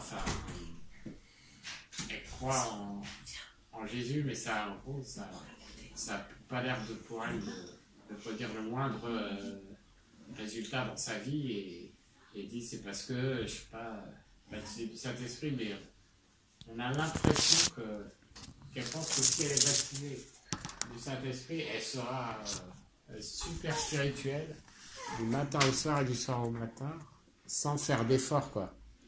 Or, même si on a reçu la puissance du Saint-Esprit, on a toujours besoin, à chaque pas dans notre marche, de demander au Seigneur de le consulter sur sur ce qu'il veut qu'on fasse ou qu'on ne fasse pas. Donc, c'est pas parce que les gens qui ont la puissance du Saint-Esprit, ils ne sont pas en pilote automatique à ne pas avoir besoin de consulter Dieu. Ils ont quand même besoin de consulter Dieu en permanence. Mais donc, il y a recevoir le Saint-Esprit pour se repentir, et là, on est sauvé déjà. Mais c'est à distinguer de la puissance du Saint-Esprit, quoi. C'est comme ça que je comprends les choses. Gloire à Dieu. Gloire à Dieu, par rapport à ce que tu as dit, ça me permet encore d'aiguiser encore plus. Parce que moi, j'ai compris dans un certain sens quand j'ai répondu tout à l'heure. Mais selon ce que tu viens d'expliquer, je peux encore aiguiser encore un peu plus. Pour moi, quelqu'un qui croit en Dieu, qui s'est repenti sincèrement, il a reçu le Saint-Esprit, toi-même tu viens de le dire. Selon selon Jean chapitre 1, je vais répondre à ça et puis je vais aiguiser ce que je dis. Jean chapitre 1. Jean chapitre 1, le verset 18, il dit « Personne n'a jamais vu Dieu. Dieu le Fils qui est dans le sein du Père est celui qui l'a fait connaître. » Donc, ça c'est la première partie. Personne n'a jamais vu Dieu. Mais c'est Dieu qui est le Fils. Bon, Dieu le Fils, quand je dis Dieu le Fils, parce que ceux qui ne croient pas que Jésus-Christ est Dieu peuvent commencer encore. Voici quelqu'un qui dit, bon, vous me comprenez? Donc c'est Jésus qui a fait qu'on a connu Dieu. Donc celui qui connaît Dieu au travers de Jésus, forcément il reçoit l'Esprit de Dieu. Parce que tu l'as cité encore un verset tout à l'heure qui dit que personne ne peut jamais dire. C'est quoi? Je crois que c'est dans Jean. C'est d'ailleurs ce verset que je vais chercher. Hein? Non. Non, il y a aussi dans Jean. Jean qui dit personne ne peut jamais dire Dieu si Jésus ne l'a pas, si le Seigneur ne l'a pas. Bon, je sais que vous savez de quel verset je parle, le chapitre, mais je l'oublie. Qui dit personne ne peut dire Jésus-Christ est Seigneur. Même dans Romains aussi on le dit ça. Si jamais Dieu lui-même ne l'a pas touché. Donc pour moi, recevoir le Saint-Esprit, parce que c'est le Saint-Esprit qui perd. D'ailleurs, dans Jean 14, il dit que quand le Saint-Esprit viendra, il vous convaincra du péché, de justice et du jugement. Pour moi, le parler en langue, c'est parce que la réponse que je t'ai donnée tout à l'heure, c'est par rapport au parler en langue. Ça va permettre aussi à ceux qui vont écouter aussi de comprendre que je ne parlais pas en général du Saint-Esprit, mais je parlais par rapport au parler en langue. Le parler en langue, pour moi, c'est un don de Dieu. Le parler en langue, c'est un don de Dieu. Comme le don de foi, comme le don de sagesse, comme le don de prophétie, comme le don d'interprétation, comme le don de guérison, comme le don d'opérer des miracles. Donc le parler en langue, c'est un don. Ok. Et je vais expliquer sur ce point-là dans 1 Corinthiens 14, je vais m'arrêter là, je ne vais plus ajouter. Parce que là, ça va être clair. Le parler en langue, pour moi, c'est un don. Et ça fait partie de ça fait partie des puissances de l'Esprit. Parce que vous savez que le Saint-Esprit, c'est lui qui coordonne l'Église et il donne chacun des dons différents. On va lire ça dans 1 Corinthiens chapitre 12. Ce n'est pas chapitre 14. On va lire chapitre 12, après on va lire chapitre 14. 1 Corinthiens chapitre 12.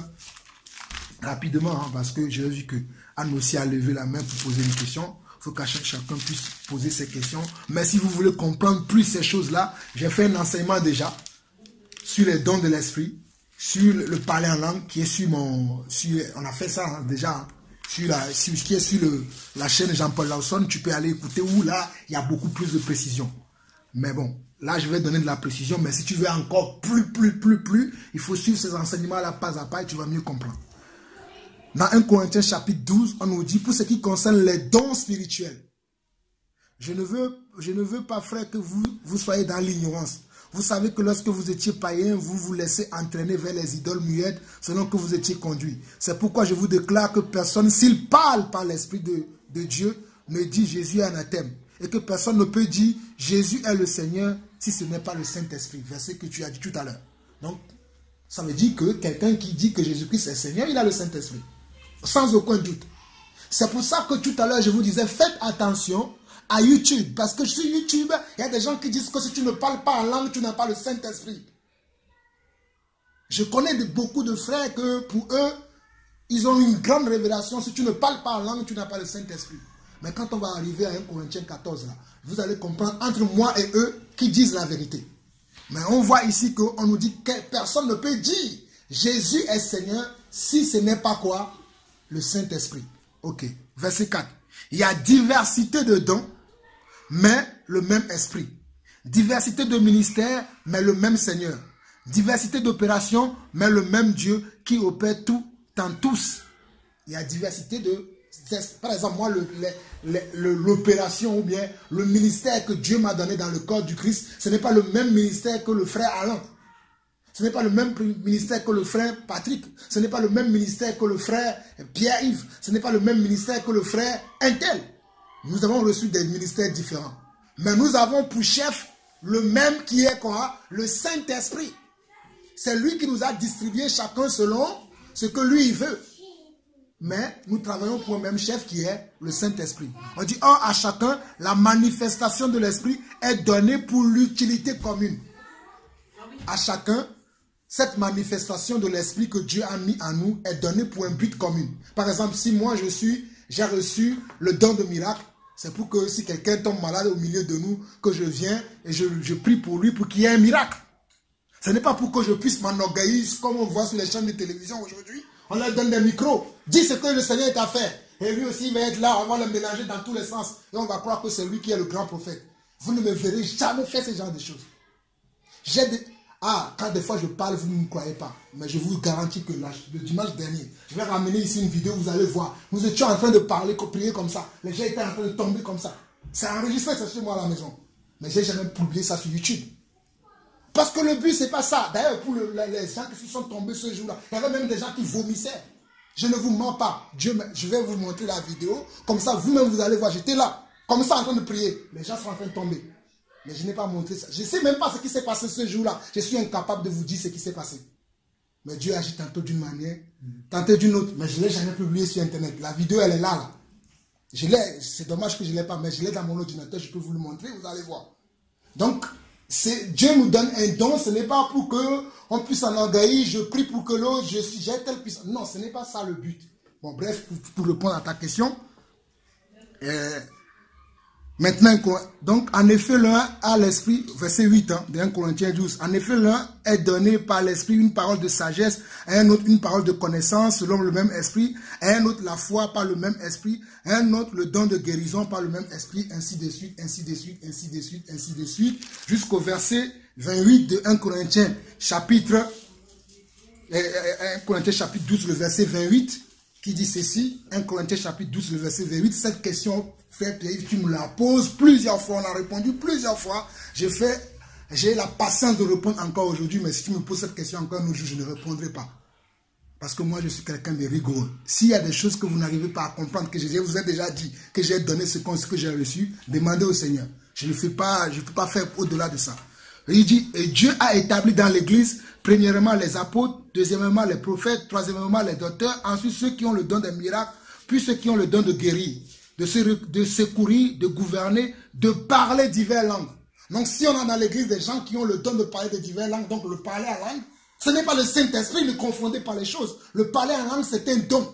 Le Saint-Esprit, c'est ce qui vient dans notre cœur pour faire de nous des enfants de Dieu. Celui qui devient enfant de Dieu, automatiquement, pour moi, selon ce que nous venons de voir dans la Bible, il reçoit le Saint-Esprit. Parce que la Bible dit dans Jean, plutôt chapitre 14, verset 13 ou 12, si je ne me trompe pas, que le Saint-Esprit, quand il viendra, il vous convaincra de péché, de justice et de jugement. Donc celui qui accepte qu'il est pécheur, ça veut dire que le Saint-Esprit l'a convaincu. Donc il a reçu. Pourquoi on va dire maintenant parce qu'il ne parle pas en langue, il n'a pas reçu le Saint-Esprit? Ceux qui enseignent cela, ils auront des comptes à rendre devant le Seigneur. Moi, j'enseigne ce que j'ai reçu. Je suis responsable de ce que j'ai reçu. Je ne suis pas responsable de ce que les autres ont reçu. Ok. Verset 29. Tous sont-ils apôtres? Non, tout le monde n'est pas apôtre. Tous sont-ils prophètes? Non, tout le monde n'est pas prophète. Tous sont-ils docteurs? Non, tout le monde n'est pas docteur. Tous ont-ils le don des miracles? Non, tout le monde n'a pas le don des miracles. La preuve, si nous avons le don de miracle, et si tu serais déjà levé de ce siège-là. Mais c'est parce que nous n'avons pas le don de miracle ici à Évry. Mais nous croyons que dans les prochains jours qui vont venir, puisque Dieu donne ce don, et notamment, je prie pour avoir le don de miracle. Mais je ne l'ai pas encore. Donc je ne veux pas m'enorgueillir. Ok. Tous ont-ils le don de miracle? Tous ont-ils le don de guérison? Non. Tous parlent-ils en langue? D'ailleurs, c'est écrit, tous parlent-ils en langue? Tous parlent-ils en langue? Tous interprètent-ils? Non. Donc, aspirez aux dons les meilleurs et je vais encore vous montrer une voie par excellence. Donc, celui qui ne parle pas en langue, il doit savoir que le parler en langue, c'est un don par excellence. Donc, il doit prier pour que le Seigneur lui accorde ce don-là. 1 Corinthiens 14 à côté, très rapidement, pour clore cette question, pour écouter aussi la question de la sœur Anne. Il dit, recherchez l'amour, aspirez aussi aux dons spirituels. L'apôtre Paul nous précise que le parler en langue est un don. Et moi, je préfère prendre la version de l'apôtre Paul et non les versions qui sont en train de circuler sur YouTube. Celui qui veut prendre les versions qui circulent sur YouTube, il est libre. Mais moi, Jean-Paul Lawson et ma maison, nous choisissons la version de l'apôtre Paul. Et je vous partage la version de l'apôtre Paul. Ok, je continue. Recherchez l'amour, aspirez aussi aux dons spirituels, mais surtout à celui de prophétie. En effet, celui qui parle en langue ne parle pas aux hommes, mais à Dieu. Car personne ne le comprend et c'est en esprit qu'il dit des mystères. Celui qui prophétise, au contraire, parle aux hommes, les édifie, les exhorte et les console. Celui qui prophétise, ça veut dire c'est celui qui parle de la part de Dieu. Celui qui prophétise veut dire parler de la part de Dieu. Ce n'est pas ce qu'on voit aujourd'hui. Oui, je te vois. Dans 2 ans, tu vas épouser un Américain. Il va t'amener à habiter aux Bahamas. Vous allez avoir 2 villas là-bas. Ça, ce n'est pas la prophétie. La prophétie, selon Dieu, il dit, celui qui prophétise, au contraire, parle aux hommes, les édifie, les exhorte, les console. Ce n'est pas ce genre de prophétie qu'on voit. Oui, je te vois, tu vas devenir directeur de la BNP. Ça, ce n'est pas de la prophétie. On peut l'appeler parole de sagesse ou parole de connaissance. Dans certains sens, c'est vrai. Mais la plupart des cas, ce sont des mensonges que les hommes racontent pour épater des gens. Moi, je ne fais pas ce genre de choses. Ceux qui le font, ils auront des comptes à rendre. On continue. Verset 4. Celui qui parle en langue s'édifie lui-même. Celui qui prophétise édifie l'église. Si je parle en langue, moi je parle en langue. Je peux même parler en langue là. Kora Meshen Darabosa, je parle en langue. Je m'édifie moi-même. Mais celui qui prophétise, là je suis en train de prophétiser. Parce que prophétiser veut dire parler de la part de Dieu, enseigner. C'est ça prophétiser. Là je suis en train de prophétiser, j'enseigne. Afin que vous soyez édifiés, consolés ou comment? Ou exhortés. Donc il y a de la différence des choses. Bon, je continue. Je désire que vous parliez tous en langue, mais encore plus que vous prophétisez. Je ne sais pas pourquoi les gens sont bloqués sur le parler en langue. L'apôtre Paul disait bien que je veux beaucoup plus que vous parlez en langue, mais il dit que plutôt que vous prophétisez, c'est-à-dire que le plus important c'est de parler de la part de Dieu. Le plus important ce n'est pas de parler en langue, mais c'est de parler de la part de Dieu. Je continue. Celui qui prophétise est plus grand que celui qui parle en langue, à moins que ce dernier n'interprète pour que l'Église en reçoive de l'édification. Et maintenant, frères, de quelle utilité vous serez si je venais à vous en parlant en langue, si je ne vous parlais pas par révélation, ou par connaissance, ou par prophétie, ou par doctrine? Si je me mets maintenant à faire Yonda, Rekebara, Rondo Seke, Raboshika, jusqu'à demain, vous allez comprendre quelque chose? De quelle utilité vous serez-je? Mais là, quand je vous parle, par connaissance, par la doctrine, ce que les apôtres ont enseigné, là, vous me recevez bien, non? De quelle utilité je vous serais si je venais ici, je commençais à raconter, oh, alléluia, oh, Shinda, Mande, Reke, je continue comme ça. De quelle utilité vous serez-je? Je peux le faire, je parle en langue. Vous me voyez, des fois, on prie, je parle en langue. Mais si je ne le fais pas parce que je veux vous montrer que je parle en langue, c'est l'esprit qui me pousse à parler en langue, je parle. Mais après, je ne peux pas venir ici comme ça et dire, bon, ok, prions. Et je commence après toute ma prière en langue. Vous ne serez pas édifiés. Je parlerai en langue et je parlerai aussi en intelligence. Je continue. Il dit, si les objets inanimés qui rendent un son, comme une flûte, comme une harpe, ne rendent pas des sons distincts, comment reconnaîtront ce qui est joué sur la flûte ou sur la harpe? Et si la trompette rend un son confus, qui se préparera au combat? De même vous, si par la langue vous ne donnez pas une parole distincte, comment saura-t-on ce que vous dites, car vous parlerez en l'air? Aussi nombreuses que puissent être le monde, les diverses langues, il n'en est aucune qui soit sans signification. Si donc je ne connais pas le sens de la langue, je serai un barbare pour celui qui parle, et celui qui parle sera un barbare pour moi. De même vous, puisque vous aspirez aux dons spirituels, que ce soit pour l'édification de l'Église que vous cherchiez à en posséder abondamment. Là, ici, là, si je m'arrête au verset 12, beaucoup de gens ne parlent pas en langue ou bien n'ont pas certains dons de l'esprit parce que ce n'est pas pour l'édification de le corps du Christ qu'ils en veulent. C'est pour leur propre gloire. Beaucoup prient. Seigneur, donne-moi le don de miracle. Dieu sait qu'ici le don de... Dieu voit, tel que Dieu voit. Jean-Paul là où se dit, ah, celui-là je lui donne le don de miracle. Il va même oublier que je suis Dieu. Donc il ne va pas te donner. Parce que Dieu, c'est pas moi qui mens. Hein. Dieu dit, qu'est-ce que la Bible dit? Dieu ne donnera pas ce qui peut nous aller au-delà, qui peut nous tenter. Si Dieu sait que tu as un problème avec l'orgueil, il te donne le don de guérison. J'impose les mains à Pierre-Yves maintenant. Tu te lèves sur ta siège là. Attends, ce n'est pas n'importe quoi. Hein. Nous sommes en train de parler, mais nous ne mesurons pas les choses dont nous parlons. Imagine, je t'impose les mains là-bas, tu te lèves. Je ne vais plus dormir chez moi à la maison là-bas. Hein. À ma maison, à 3 Square Jean-Baptiste Clément, il y aura beaucoup de malades qui vont venir là-bas. Comment je vais gérer ça? Dieu voit ça. Il y a beaucoup de choses que nous demandons à Dieu. Dieu ne nous donne pas encore parce que Dieu connaît notre cœur. Il ne veut pas nous amener dans la perdition. Je ne dis pas que Dieu ne donnera jamais. Comprenez ce que je suis en train de dire. Dieu est Dieu. Il donne à qui il veut, comme il veut. Je ne sais pas moi qui gère Dieu. Mais néanmoins, je sais que c'est Dieu qui me gère. Mais Dieu tel qu'il nous connaît, certains d'entre nous, il ne nous donnera pas certaines choses. Parce que tel qu'il nous connaît, c'est que je donne tel don à ce monsieur-là. Ah, tu veux le don de foi. Et tu parles à quelqu'un ce que tu dis. Parce que si tu as le don de foi, tu as tout.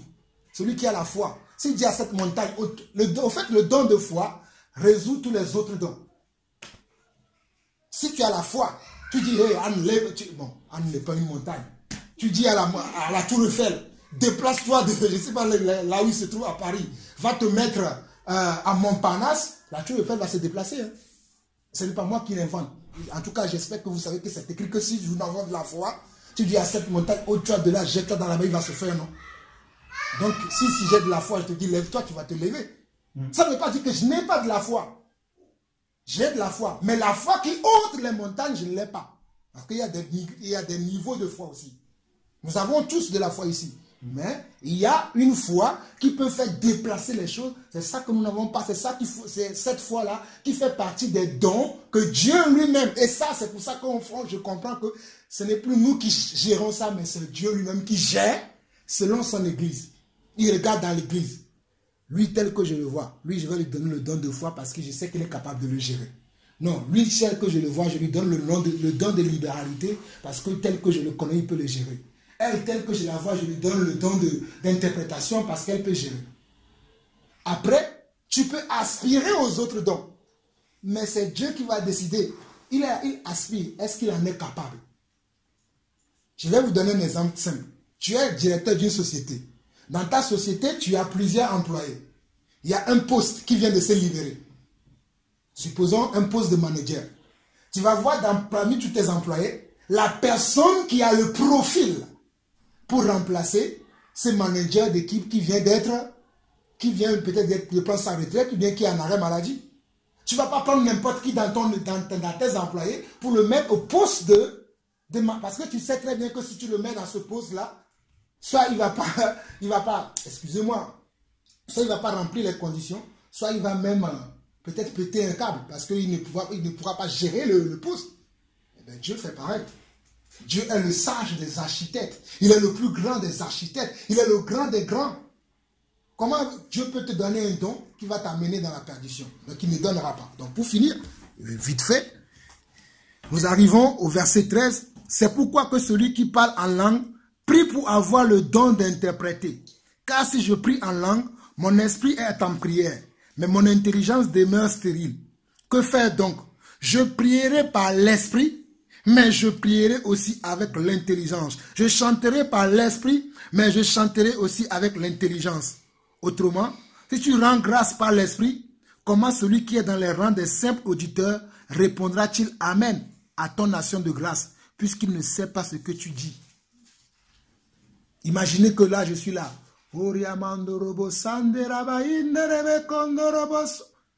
Si je ne dis pas derrière, oh, gloire à toi, Seigneur Jésus, tu es mon Dieu. Comment tu comprends? Il est bien vrai que j'ai dit, oh, tout ça là, c'est beau à entendre. Mais si je ne dis pas ce que ça veut dire derrière, comment tu peux comprendre? C'est pour ça qu'au verset 17, il dit, tu rends, il est vrai, d'excellentes actions de grâce, mais l'autre n'est pas édifié. Il est vrai que tout ce que tu as dit, c'est beau. Oh, tu as rendu de grandes actions excellentes de grâce à Dieu. Mais Patrick n'est pas édifié.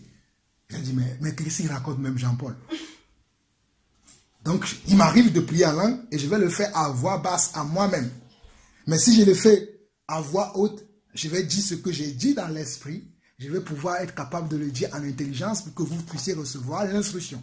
Mais si je ne suis pas capable de pouvoir le dire pour que vous receviez l'instruction, je ferai simplement mon prière en langue tout seul comme ça dans mon coin pour ne pas que ça vous perturbe l'esprit. Ceux qui le font et qui ça perturbe les gens, ils n'ont pas lu 1 Corinthiens 14. Et d'ailleurs, ce problème-là se trouvait déjà dans l'église parce qu'on voit que ce problème-là se trouvait chez les Corinthiens. C'est pour ça que Paul a pris la peine de s'asseoir sur ces choses-là et leur expliquer comment ils doivent tenir le culte. Et nous devons finir ça vite fait. Verset 17, il dit, tu rends, il est vrai, d'excellentes actions de grâce, mais l'autre n'est pas édifié. Je rends grâce à Dieu de ce que je parle en langue plus que vous tous.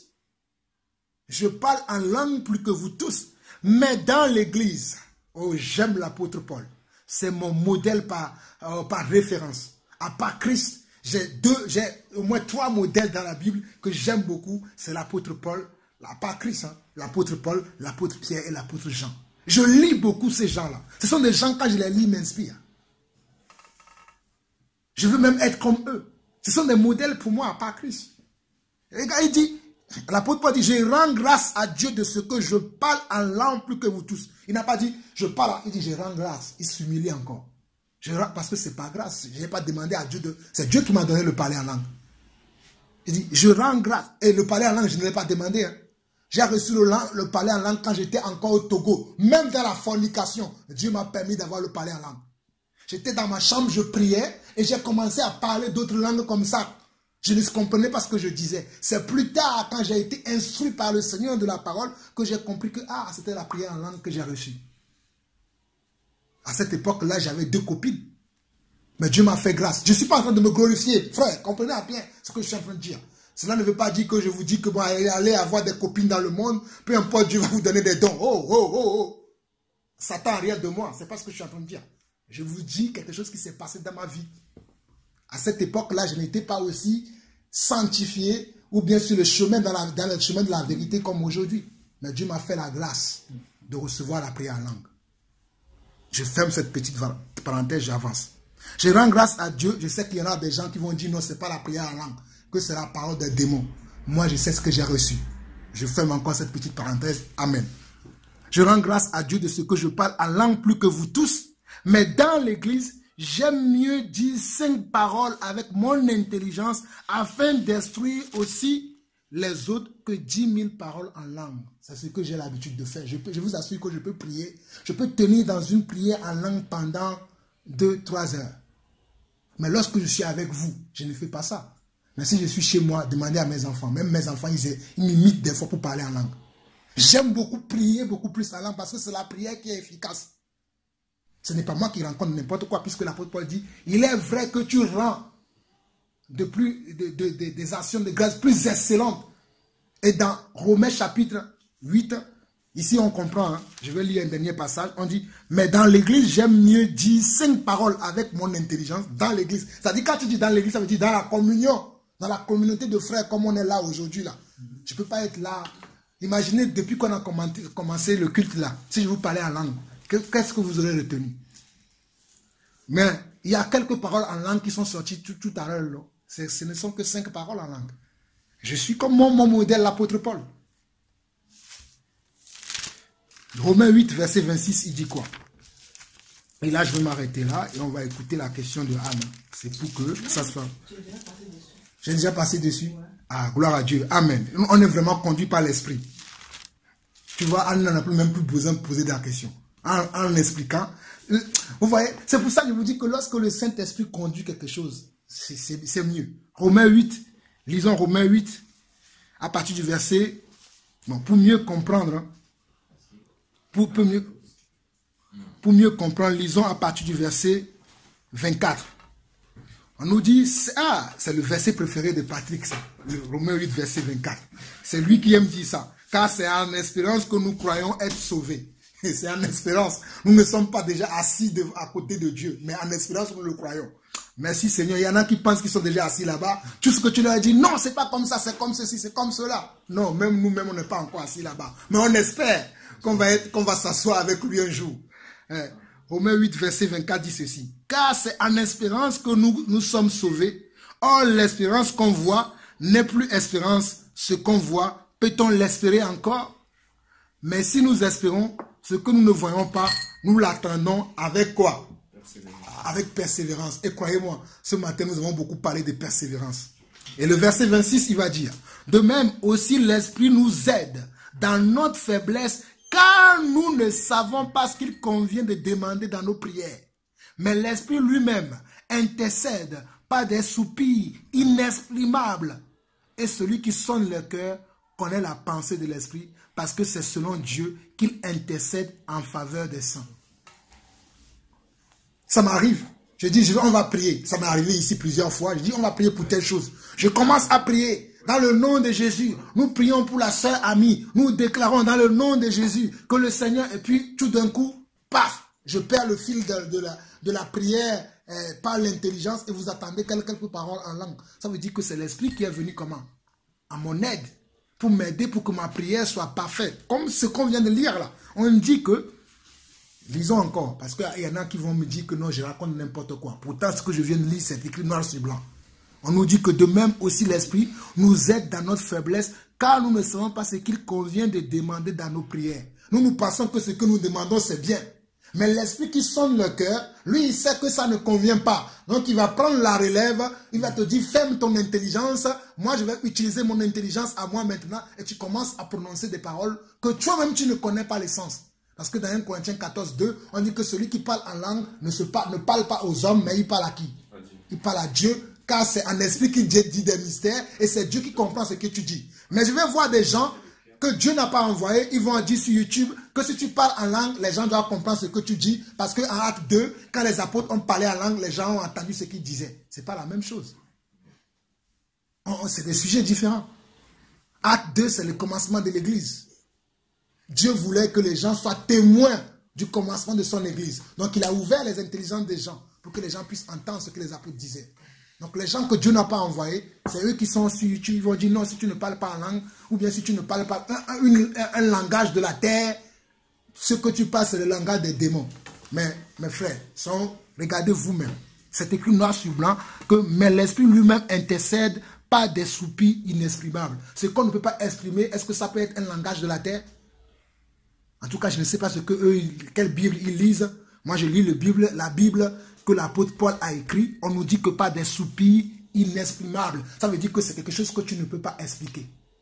Inexprimable veut dire que, voilà, et Corinthiens 14, 2 est encore plus clair. Il dit que celui qui parle en langue, il parle comment? À Dieu. Et c'est un esprit qu'il dit comment? Des mystères. Un mystère, c'est quelque chose dont on n'a pas le sens. Ce n'est pas un langage intelligible. Un mystère veut dire quoi? Quelque chose dont on n'a pas le sens. C'est pour ça qu'on dit c'est un mystère. Mais comment veux-tu que je t'explique ce qui est un mystère? Il n'y a que celui qui est à l'origine du mystère qui peut expliquer ce qu'est le mystère. Que Dieu glorifie lui-même son nom et sa parole. Amen. Je ne sais pas s'il y a d'autres questions.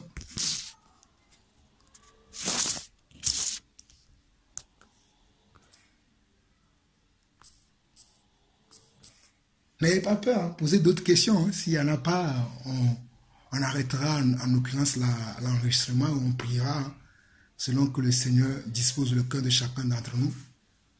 Moi, je ne suis pas un bon prieur, mais je sais que par la grâce du Saint-Esprit, je ferai le nécessaire. Oui, Ami veut poser une question. Vas-y, ma soeur.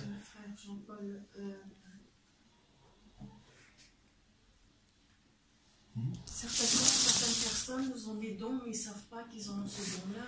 Bien sûr, bien sûr. C'est possible. C'est possible. C'est possible. Je peux citer deux cas dans la Bible. Hein. Nous savons que le prophète Jérémie, il était déjà prophète, mais il ne le savait pas. Le prophète Jérémie, il avait un nom. Le prophète Jérémie, ici nous lisons Jérémie chapitre 1. Lorsque Dieu veut révéler le don de prophète dans la vie de Jérémie, il va lui dire, je ne veux pas qu'on lise trop, mais si vous avez le temps, parce que pour nous on peut lire, mais souvent les gens ils disent que les enseignements, comme on les enregistre, c'est trop long pour eux pour écouter. C'est pour ça que des fois j'écoute les lectures bibliques, mais si vous pouvez, lisez vous allez comprendre ce que je suis en train de dire. Quand on lit Jérémie chapitre 1, lorsque Dieu s'est approché de Jérémie, il va lui dire, va parler à mon peuple, ceci, cela. Jérémie va dire que je ne suis qu'un enfant. Mes frères, ce n'est pas parce que tu as, je ne sais pas, l'âge que chacun d'entre nous a ici, ce n'est pas parce que tu as que 25 ans, que tu as que 20 ans, 18 ans, 14 ans, 60 ans, 70 ans, 80 ans, peu importe l'âge que tu as, marié ou pas, célibataire, enfant ou pas, que Dieu ne peut pas t'utiliser. Mais Jérémie a commencé à dire, Seigneur, je ne suis qu'un enfant. Et Dieu va lui dire, depuis le ventre de ta mère, moi j'étais fait comment? Prophète des nations. Ça veut dire que le jour, je ne sais pas, hein, l'appel que Dieu a mis sur la vie de frère de Patrick, du fils de Patrick qui vient de naître là, Josias, qui était au milieu de nous tout à l'heure. D'ailleurs, il porte le nom d'un prophète, Josias. Jérémie, à cet âge-là, il était déjà prophète des nations. Mais lui-même, il ne savait pas. Il a fut un temps dans sa vie que Dieu lui a révélé qui il était. Donc, comme la sœur a mis des mains, il y a des gens qui ont des dons mais qui ne savent pas.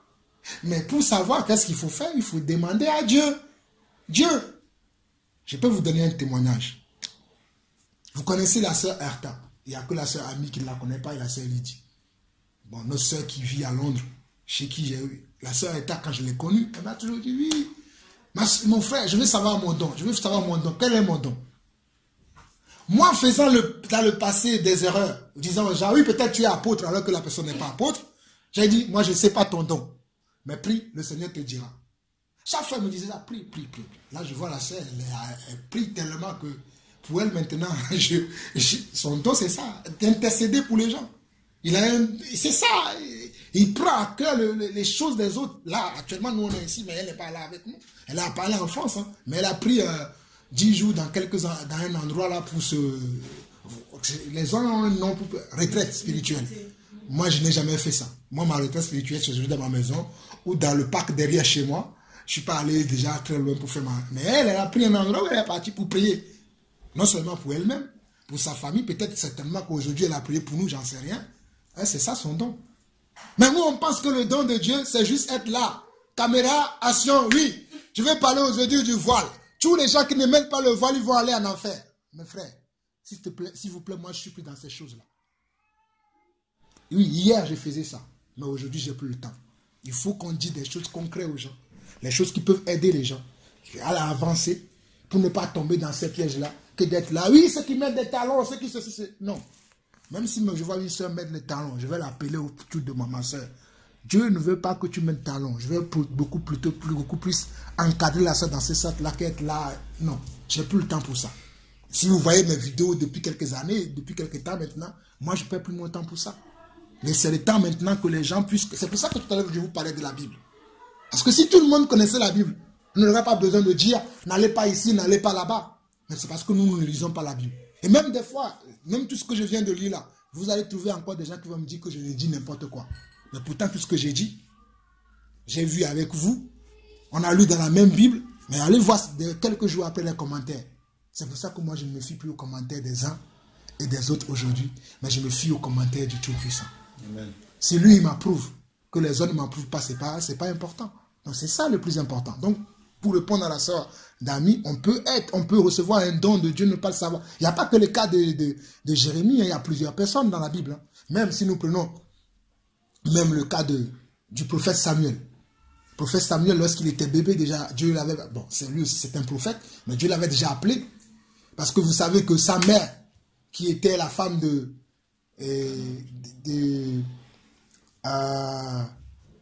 comment ça s'appelle? Elkana, qui n'avait pas d'enfant, mais qui avait prié Dieu, qui avait dit, Dieu, si tu me donnes un enfant, je te donnerai cet enfant. Ah, d'ailleurs, c'est un message, si un jour je parlerai sur ça, le message du sacrifice, où, et quand elle a eu l'enfant qui est Samuel, il a laissé à la disposition du sacrificateur Élie. Et Dieu avait agréé cet enfant et va lui donner l'onction de prophète. Mais Samuel lui-même, il ne saura pas. La nuit, Dieu vient, Dieu l'appelle pour lui parler. Quand Dieu l'appelle, lui, il se lève, puisqu'il ne savait pas qui l'appelait, qu'est-ce qu'il faisait? Il allait voir le prophète Élie. Ah, Élie, tu m'as appelé? Élie va dire, non, mais moi, je ne t'ai pas appelé. Il dit, mais si tu m'as appelé, non, je ne t'ai pas appelé. Si tu m'as appelé, non, je ne t'ai pas appelé. Un jour, Élie l'a dit, Élie a compris, il a dit, si tu vois encore que quelqu'un t'appelle, dis, parle, mon Seigneur, ton serviteur écoute. Mais la prochaine fois, quand Dieu est venu encore l'appeler pour lui parler, il a dit, parle, ton serviteur écoute. Qu'est-ce que Dieu lui a donné un message pour aller donner au peuple. Mais pourtant, Dieu l'avait déjà appelé depuis. Mais c'est lui qui ne savait pas. Donc, beaucoup d'entre nous aussi, nous avons des dons. Et même quand Dieu nous parle pour utiliser ce don, Surtout ceux qui ont le don de miracle. Celui qui a le don de miracle, souvent quand il est en face de quelqu'un comme toi, Pierre-Yves, il y a des choses qui vont dire, va prier pour la personne. Sinon, je n'y vais pas. Si je prie, il n'y a rien. Mais pourtant, tu as le don, parce que c'est pour ça que tu as cette chose-là en charge, qui te... Bon, je ne dis pas que c'est dans tous les cas, hein, parce que je ne veux pas aussi généraliser, je n'en sais rien. Mais souvent, ça peut être comme ça. Moi, je sais que certains dons, pour que cela soit un peu plus manifeste dans ma vie, ça a été manifesté comme ça. Mais maintenant, je ne veux pas faire de cela une doctrine pour dire que c'est comme ça. Non, que moi-même j'enseigne, il faut que je sois capable de le pratiquer. Donc, il n'y a pas que ça. Il y a encore d'autres personnes dans la Bible que Dieu avait appelées. Ils ont des dons, mais ils ne savaient pas qu'ils avaient des dons. Par exemple, Philippe. Pas Philippe, Philippe qui s'appelle Nathanaël, pas Philippe le diacre. Philippe Nathanaël, il était un apôtre de Christ. Lui ne savait pas. Ce que je dis, il faut avoir l'esprit renouvelé pour comprendre ça. C'était un apôtre véritable du Seigneur. Mais il ne savait pas, il était sous un arbre.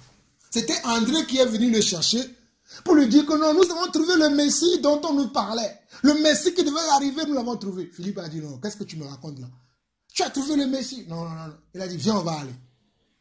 Il est parti avec lui. Quand ils ont rencontré Jésus, Philippe n'a pas encore ouvert la bouche. Jésus a dit, avant que Philippe ne t'appelle, moi je t'avais vu. Ça veut dire que dans le choix des 12 apôtres de Jésus-Christ, Philippe, qui ne savait pas, était déjà là-dedans. Mais il a fallu que des circonstances se créent pour qu'il se sache que, en fait, je suis déjà un apôtre et je devais marcher avec Jésus. Mais pour Jésus, ce n'était pas une nouveauté. Mais pour lui, c'était une nouveauté. Je ne sais pas si je me fais comprendre. Parce qu'il faut avoir vraiment l'esprit bien renouvelé pour comprendre ce que je dis. J'essaie de parler un langage vraiment...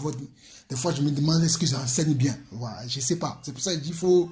Je ne sais pas autrement comment je peux dire pour que vous puissiez comprendre. Donc, effectivement, on peut avoir le don de Dieu et ne pas savoir qu'on a ce don. C'est pour ça que vous allez voir que je vous encourage toujours de demander à Dieu.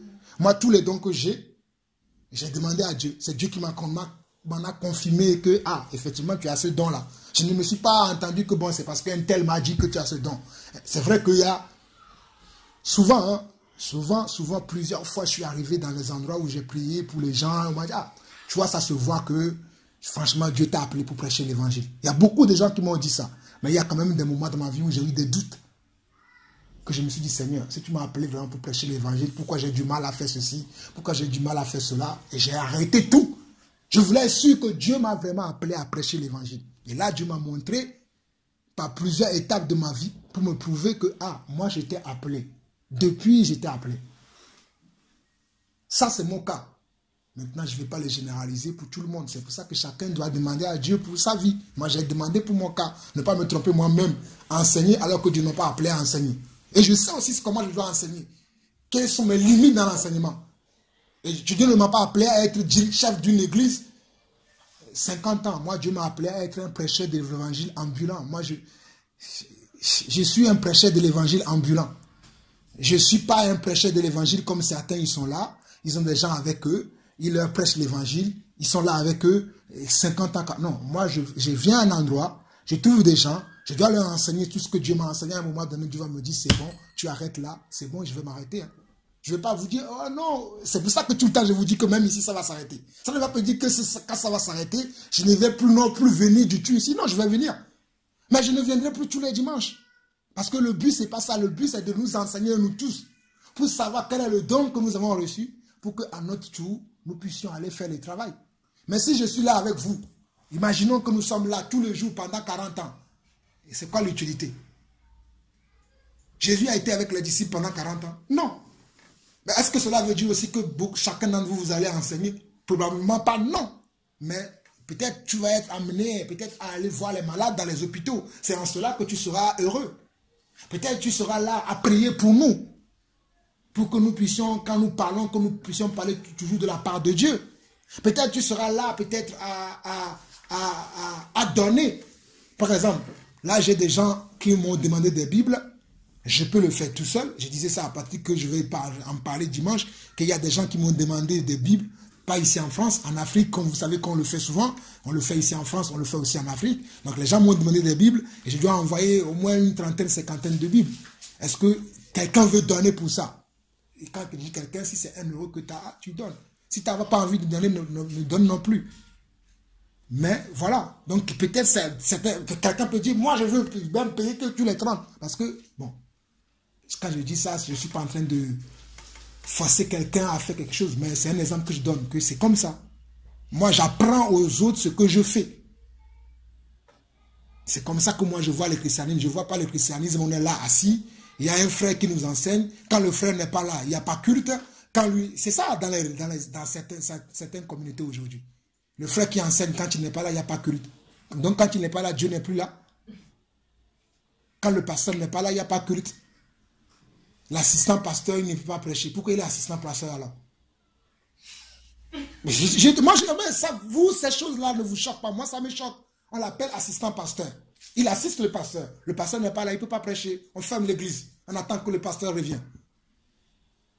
Alors que quand on lit 1 Corinthiens chapitre 14, verset 26, qu'on a lu tout à l'heure, on a dit que lorsque vous vous assemblez, que faire? On s'en fout de qui prêche, qui ne prêche pas. Il n'y a pas un prédicateur, on va s'assembler. Dieu nous conduira toujours. J'ai été très content quand Patrick m'a dit la dernière fois. Et ce n'est pas la première fois. Je n'étais pas là, mais vous avez eu votre culte. Vous avez partagé beaucoup de choses. Même mieux que même peut-être ce qu'on a partagé aujourd'hui. Mais si vous vous étiez cantonné, oui, le frère Jean-Paul, il n'est pas là, on ne va pas partager. Non, pas. Et je vous dis ça souvent, mais vous pensez que je rigole. Mais il y aura des jours, et je pense que même si on s'approche de plus en plus de ce temps, où moi je vais arrêter de venir vous enseigner là. Parce que ça fait au moins, surtout avec Pierre-Yves, peut-être avec Patrick, ça fait 2 ans, mais avec toi Pierre-Yves, on approche de 3 ans maintenant. Et Jésus a pris 3 ans pour former les disciples. Et je pense que tout ce qu'on doit parler de la parole, on en a fait. Tout ce qu'on doit parler de la parole là, vous n'êtes plus des enfants, des bébés spirituels. Hein. Vous êtes des adultes dans le Seigneur aujourd'hui, on en a fait. Maintenant, j'attends juste que Dieu me dise maintenant, Jean-Paul, c'est bon, tu vas devoir continuer à faire autre part, continuer comme j'ai l'habitude de sillonner dans les autres endroits, d'aller, comme je vois déjà que Dieu ouvre beaucoup de portes, même déjà pour moi, déjà dans d'autres endroits. Je disais à Patrick dernièrement qu'il y a 2 pasteurs avec qui je suis en contact actuellement en Afrique, qui me sollicitent beaucoup, qui veulent que je puisse venir même enseigner avec eux, qui m'invitent même, qui sont prêts même à dépenser de l'argent. Mais moi je demande si c'est la volonté de Dieu. Parce que je ne veux pas m'embarquer dans une chose parce que je veux être connu. Non, ce n'est pas ça. Je disais même ça à Pierre la dernière fois que si on regarde sur ma chaîne YouTube maintenant, il y a 500 membres. Que mon but, ce n'est pas d'atteindre 1000 membres, 2000 membres, 5000 membres. Moi, je ne suis pas dans ces choses-là. Moi, je suis uniquement là pour parler de la part de Dieu. Si ça peut édifier quelqu'un, tant mieux. Je prends mes clics et claques, je vais ailleurs. C'est ça mon rôle. Enfin, concernant moi personnellement, hein, pour les autres, Dieu leur dira ce qu'il doit faire. Mais moi, concernant mon appel, c'est d'aller arriver à un endroit, les gens sont à l'état brut. C'est comme je suis un polisseur de diamants. Je viens, ce qui doit être fait, je dis, on fait tout ce qu'il y a à faire, et puis après je prends mes clics et je continue. C'est ça mon appel. Donc après que chacun cherche à savoir ce pourquoi Dieu l'a appelé, quoi. Je ne suis pas appelé à rester à un endroit avec les gens. Ah, Jean-Paul, est-ce que je peux manger la tomate? Est-ce que je peux faire ceci? Non. Jean-Paul, il t'a dit déjà. Si tu veux manger la tomate, demande à Dieu. Tu dois aller aux toilettes, demande à Dieu. Tu dois aller avec Patrick, tu demandes à Dieu, pas à Jean-Paul. Si ça se trouve, Dieu t'a dit d'aller avec Patrick. Mais si tu demandes à moi, je vais te dire non. Parce que moi, je ne le sens pas. Mais oui, ça arrive. C'est pour ça que beaucoup ne l'avancent pas dans leur vie spirituelle. Parce que ceux qui sont censés les conduire, au lieu de leur dire, ils ne savent pas, ils veulent toujours jouer le spirituel qui sait tout. Non, tu ne dois pas aller avec telle personne. Pourtant, peut-être cette personne-là, peut-être c'est celui qui va te bénir. Qu'est-ce que tu en sais? Mais puisque tu veux toujours demander la vie de quelqu'un. Et je prends plusieurs exemples toujours pour expliquer ça. Regardez Abraham, lorsque Dieu a dit à Abraham, quitte la maison de ton père. J'imagine que quand Abraham a parlé à son père lui a dit, tu deviens fou. J'imagine que quand il a parlé à ses frères et sœurs, on lui a dit qu'il devient fou. Mais lui, il savait qui lui a parlé. Et quelle voix il a suivi à la fin? La voix de Dieu. Donc, apprenons tous à suivre la voix de Dieu. Il y a aussi l'exemple du prophète qui a été dévoré par le lion. Amen. Amen. Il n'a pas écouté, il a écouté un homme au lieu d'écouter Dieu. Amen. Un bon exemple. Le jeune prophète, l'histoire du jeune prophète et du vieux prophète. Le jeune prophète, Dieu lui avait dit d'aller dans une ville, aller prophétiser, faire tout ce qu'il allait faire, et quand il le fait, qu'il retourne chez lui. Mais il y a un vieux prophète qui est venu sur le chemin, qui a dit, non, viens chez moi, tu vas manger. Voilà. C'est pour ça que je vous disais tout à l'heure, on n'est pas là simplement pour la nourriture. À cause de son ventre, et de se reposer un peu, il s'est fait quoi? Il s'est fait dévorer après par le lion. S'il a suivi ce que Dieu lui a dit que non, va, faire ça, il rentre chez toi et qu'il n'a pas suivi. Pour lui, certainement, il s'est dit, oh, lui, il est un vieux prophète. Il a déjà servi le Seigneur depuis des années plus que moi, il connaît plus que moi. Non, ça ne veut rien dire. Et je suis la personne qui vous dit que cela ne dépend pas du nombre d'années que tu es dans le Seigneur. Cela ne dépend pas de ton âge. Cela ne dépend pas de... Cela dépend de ta foi et de ta connexion avec Dieu. Quelqu'un peut... La preuve, l'apôtre Paul, qui était un grand blasphémateur, un grand persécuteur de l'Église, lorsqu'il a cru au Seigneur, regardez tout ce qu'il a fait. Parce que lorsqu'il a cru au Seigneur, il a eu une connexion. D'ailleurs, lui-même, il le dit. Hein, il n'a pas cherché à savoir qui est Pierre. Il n'a pas cherché à savoir qui est Paul, qui est Jean. C'est après 3 ans après, comme il le dit dans le livre de Galates. Il dit c'est après 3 ans qu'il est parti à Jérusalem, juste pour faire connaissance de l'apôtre Pierre et Paul. Pierre, Jean, les autres apôtres. Et il n'allait pas dans le sens que eux, il approuve ce qu'il a reçu de Dieu. Hein. J'aime dire ces choses. Je pensais qu'on en avait fini, mais je vois que l'Esprit nous... Allons lire Galates. C'est important. J'ai parlé de ça tout à l'heure, mais regardez, Dieu nous parle encore. Et après, on va s'arrêter vraiment là. Bon, c'est pas qu'on va s'arrêter, mais je vais arrêter l'enregistrement en l'occurrence. Et s'il y a d'autres questions, Galates chapitre 2, hein, qui parle de ça. Galates.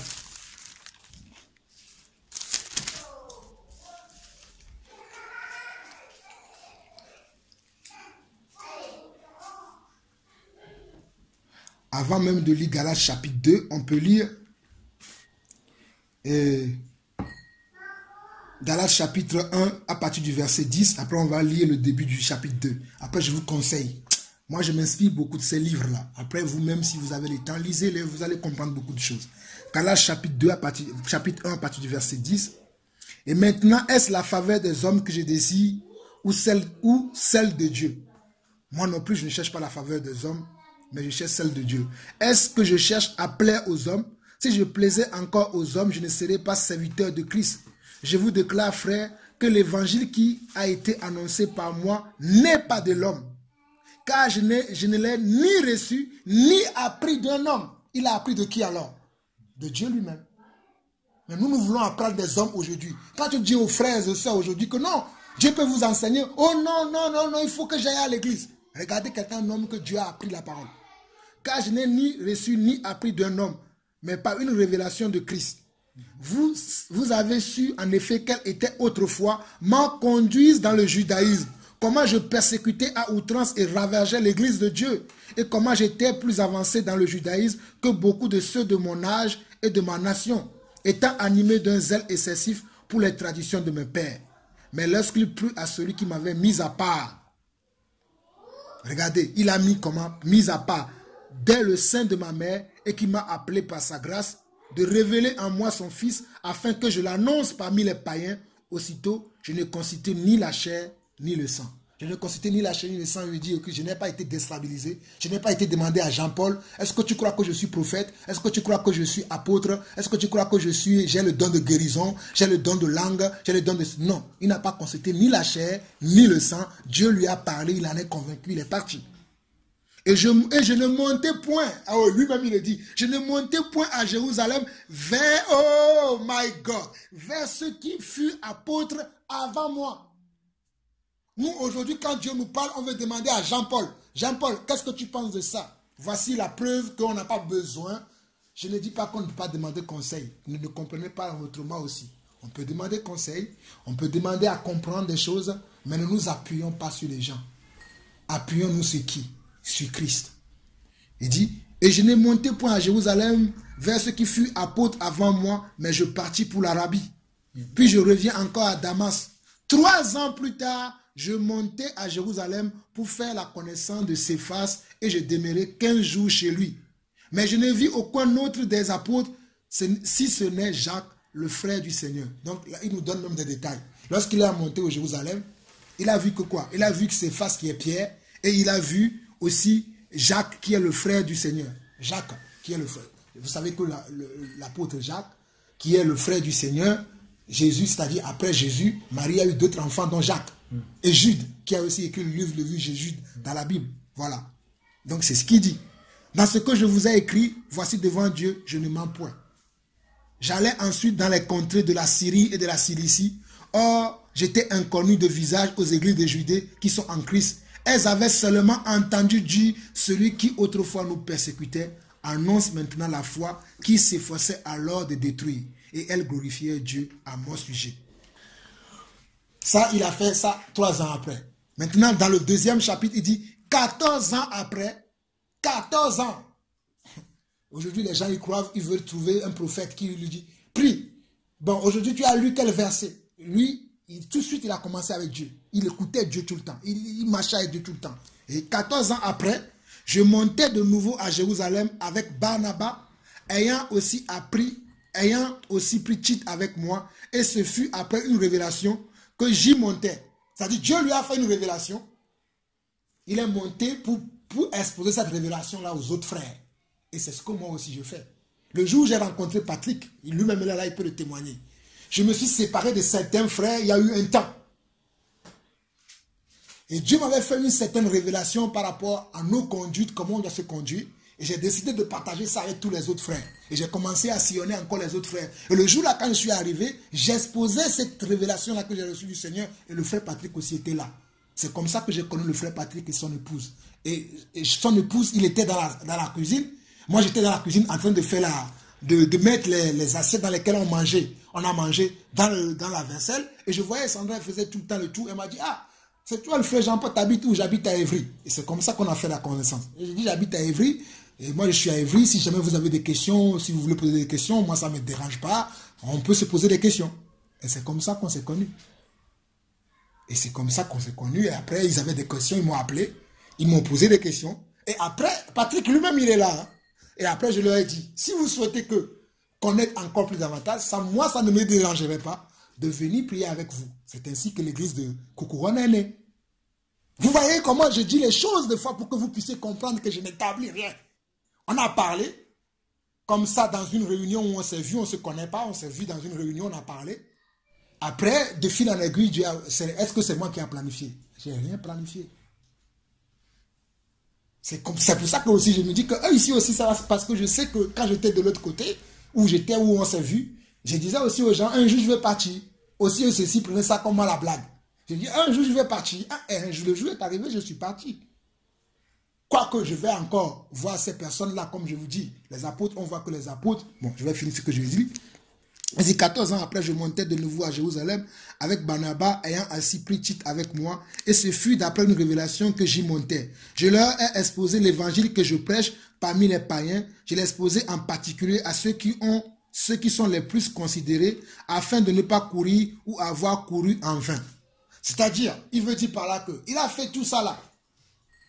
14 ans après, il s'est dit, bon, peut-être tout ce que je fais là, je me trompe. Je vais aller leur demander si ce que je fais, est-ce que c'est parce que c'est ce qu'il dit après. Hein. Il dit en particulier à ceux qui sont les plus considérés afin de ne pas courir ou avoir couru en vain. Donc peut-être tout ce que j'ai fait là, peut-être je n'ai pas bien fait. Il dit, mais Tite, qui était avec moi, qui était grec, ne fut même pas contraint de se faire circoncis.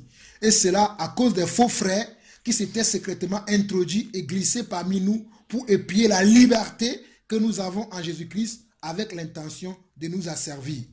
Nous ne leur cédâmes pas un instant et nous résistâmes à leurs exigences, afin que la vérité de l'évangile soit maintenue parmi vous. Ceux qui sont les plus considérés, quels qu'ils étaient jadis, cela ne m'importe pas. Dieu ne fait un point de favoritisme. Ceux qui sont les plus considérés ne m'imposaient rien. Regarde, c'est lui qui dit, hein, c'est pas moi. Il dit, on va lire le verset 6. Ceux qui sont les plus considérés, quels qu'ils aient été jadis, cela ne m'importe pas. Malgré qu'il est parti aller les voir pour voir, mais il dit quand même que, et après il continue, Dieu ne fait point de favoritisme. Ceux qui sont les plus considérés ne m'imposaient rien. Ce qu'ils lui ont dit, voici ce qu'il va dire après. Au contraire, voyant que l'évangile m'avait été confié pour les incirconcis, comme à Pierre pour les circoncis, car celui qui a fait de Pierre l'apôtre des circoncis a aussi fait de moi l'apôtre des païens. Et ayant reconnu la grâce qui m'avait été accordée, Jacques, Céphas et Jean, qui sont regardés comme des colonnes, me donnèrent à moi et à Barnabas la main d'association, afin que nous allions, nous, vers les païens et eux vers les circoncis. Ils nous recommandèrent seulement de nous souvenir des pauvres, ce que j'ai eu bien soin de faire. Amen. Amen. Vous voyez bien dans cette histoire que l'histoire, elle est vraiment formidable. Je vais enregistrer l'enregistrement parce que là, c'est trop long. Là. Il est déjà 1h44. Vous nous excuserez, vous qui nous suivez. Que Dieu vous bénisse. Lisez la Bible comme on le dit. Amen.